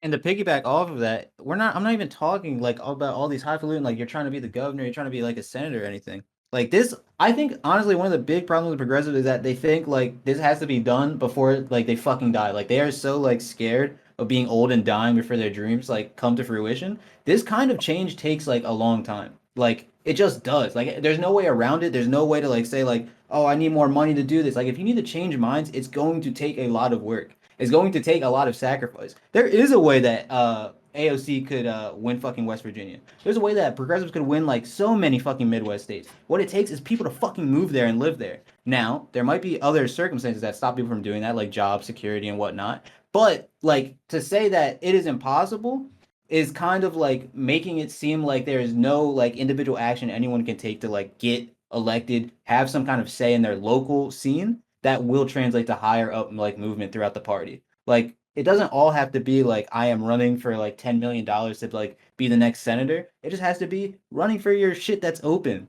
Just like Dolphin said, like you have to run for shit that just is uncontested. Like that is how you build base. That's how you build people. That's how you get people to know your name. Yeah. Even Like if It starts. it's It not a starts fast at even process. I if feel like Well, we're yeah. slightly even if off. you run Yeah, for but I stuff that's mean, yeah. uncontested, you got to remember there's still some asymmetry Guys, in certain yeah. places where people don't. We're- There's Ah, not enough Democrats. That's another thing thanks, too. great. We just haven't talked about at all what this topic was about. Like, it just kind of got lost in this. All right, Matt Ladd, if you want to say something. Yeah, so I was just gonna say that I think I'm gonna connect what you guys were talking about with like the actual topic too. I think that it's a matter of packaging, right? Like taking the ideas that are quote unquote progressive and then packaging them in a way that appeals to the broader population. Because a lot of the things that are supposedly progressive are actually like, well liked by a large portion of the population. When it comes to Black centric issues, it's not necessarily the case. So in those instances, I think a Black president or anyone who wants to actually fix the system or improve the system for African Americans would have to actually take these unpopular stances and be brave and not care about the fact that it's going to hit their poll numbers. Like when Lyndon B. Johnson called out like the National Guard to enforce the civil rights and school integration, like that was not popular, but he did it and changed the system as a result. Like he was actually actively trying to improve things. So I think like whoever does try to make these changes have to be like they would just have to be fearless, and that would be like the indicator of whether they would actually be worthwhile and helpful, or whether they would be I don't know, boring and not helpful. But talking about like Black issues, so like if you want to make the argument that maybe more African Americans should move to these areas that don't have high democratic concentration of politicians, you can make that argument. But no, I mean, I'm not saying that you are, but I'm saying like I've thought about this also. This is an idea that like somebody brought up on a show that I was watching once, and he said, you know what, a bunch of Democrats, it's a whole thing. Don't California my Texas, right? So, African Americans decided, hey, we're going to leave the big cities, we're going to go to rural America, and we're going to start voting in these blocks. Do you think the backlash would be there if there were now all of a sudden more Black members of Congress or local boards who lived in rural areas that were once all peppered red? Because that's the kind of support. That's the kind of support a Black president needs. A Black president does need Black support in rural areas. So going back to this, so like the problem is that there's lots of rural districts, and there's fewer urban population centers, right? So like going out and trying to effectively colonize rural states and make them. Well, I mean, you don't even have to colonize. You don't even have to colonize. Gentrification might make that a possibility. There are certain Black neighborhoods where Black people have to move out and have, like the Poconos is a good example of New York City people who had to leave New York City because it was too expensive to live in New York City, and they all moved to the Poconos. Like there are certain parts of America where Black people are going to move to rural areas because they can't afford to live in their former cities because the prices of everything is getting higher, prices of rent, et cetera, et cetera, et cetera. But why does that not translate into more political power? It would translate to more. president? So it would translate to political power if there was a significant portion of the population that was Black and could actively keep control of rural areas and urban population centers. The thing is, like when a group is spread way too thin, the voice becomes diluted. And when the voice becomes diluted, they lose political power rather than gain political power. It would have to be a very slow. It would be way too slow of a process, I think. Yeah, like we don't have to have like Black people moving into these areas. Like it could work, but like for like I guess from a gentrification. Democratic point of that, but like from a Black point of view, like it's you don't have to move into these areas because that's not going to work. There's not enough of us.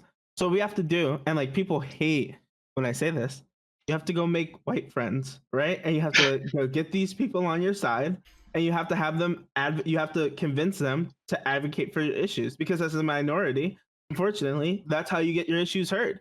Like, yeah, I'm actually going to offer my take that everybody hates and will continuously hate, and I know that, and I'm sorry, but I'm going to just say it again.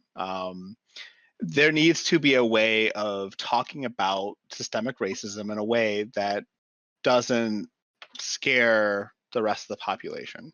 So like when we're talking about like CRT, for example, when we're talking about things like white rage, white fragility, and whatnot. And I know everybody's going to hate me for saying this, but I think this is like a very wick way of saying it, actually. But I think it's very important to package these concepts in a way that is acceptable to the broader population, so that the broader population can embrace these ideas and then become more ally than enemy. Now, to me, I think that when we talk about like making it this sort of, I know it's not what you're saying isn't necessarily tone policing. You know, it's not necessarily just like this idea that we need tone up, we need to stop using these terms like white fragility, white rage, and stuff like that.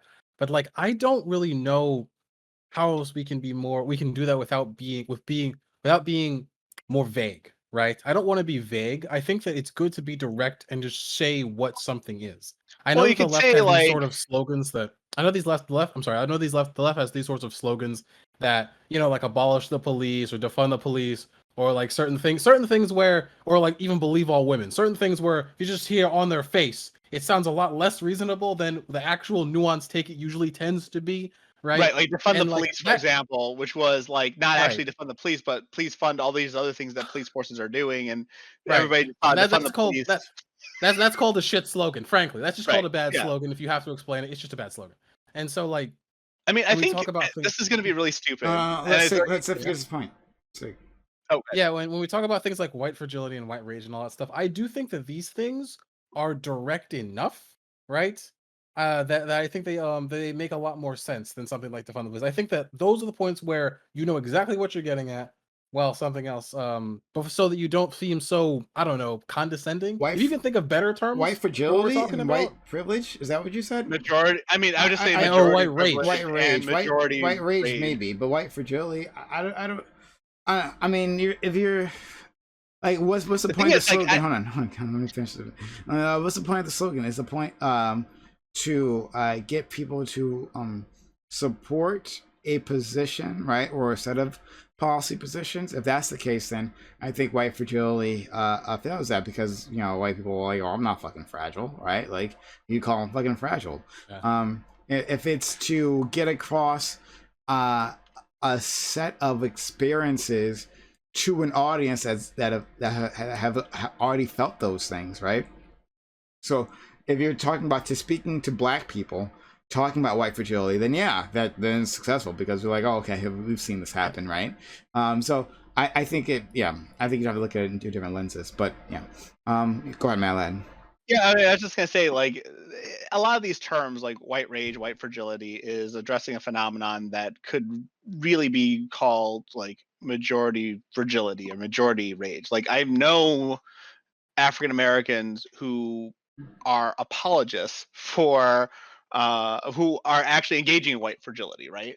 Who are actually engaging in white rage. They have gotten the socioeconomic status to participate in the system as someone who could they could, I don't know what to call it, passing or whatnot, but they have this role in this society that's majority effectively, and they're able to participate in the society in a way that undermines other minorities, right? So like when you've got individuals like that live in a society, wouldn't it be more accurate and more nuanced to say something like majority rage or majority privilege in the first place? But first of all, those I just think there are better ways to like just put these things out than like the term fragility or rage, or even like what's the really big white privilege, right? Yeah. I mean, everyone on this panel knows what white privilege is, right? But if everyone on this panel knows that if you go talk to conservative about white privilege, they're gonna have no fucking idea what you're talking about, and they're gonna be the most offensive motherfuckers in the world. And Well- like it's concepts like these, right, that might be correct, right? And like even if you called it majority privilege, I don't even know if that would get the point across, right? Like there's got to be better ways at like educating people on these things and getting them to understand the problems that exist. And there is a place, like Prime said, for terms like white fragility.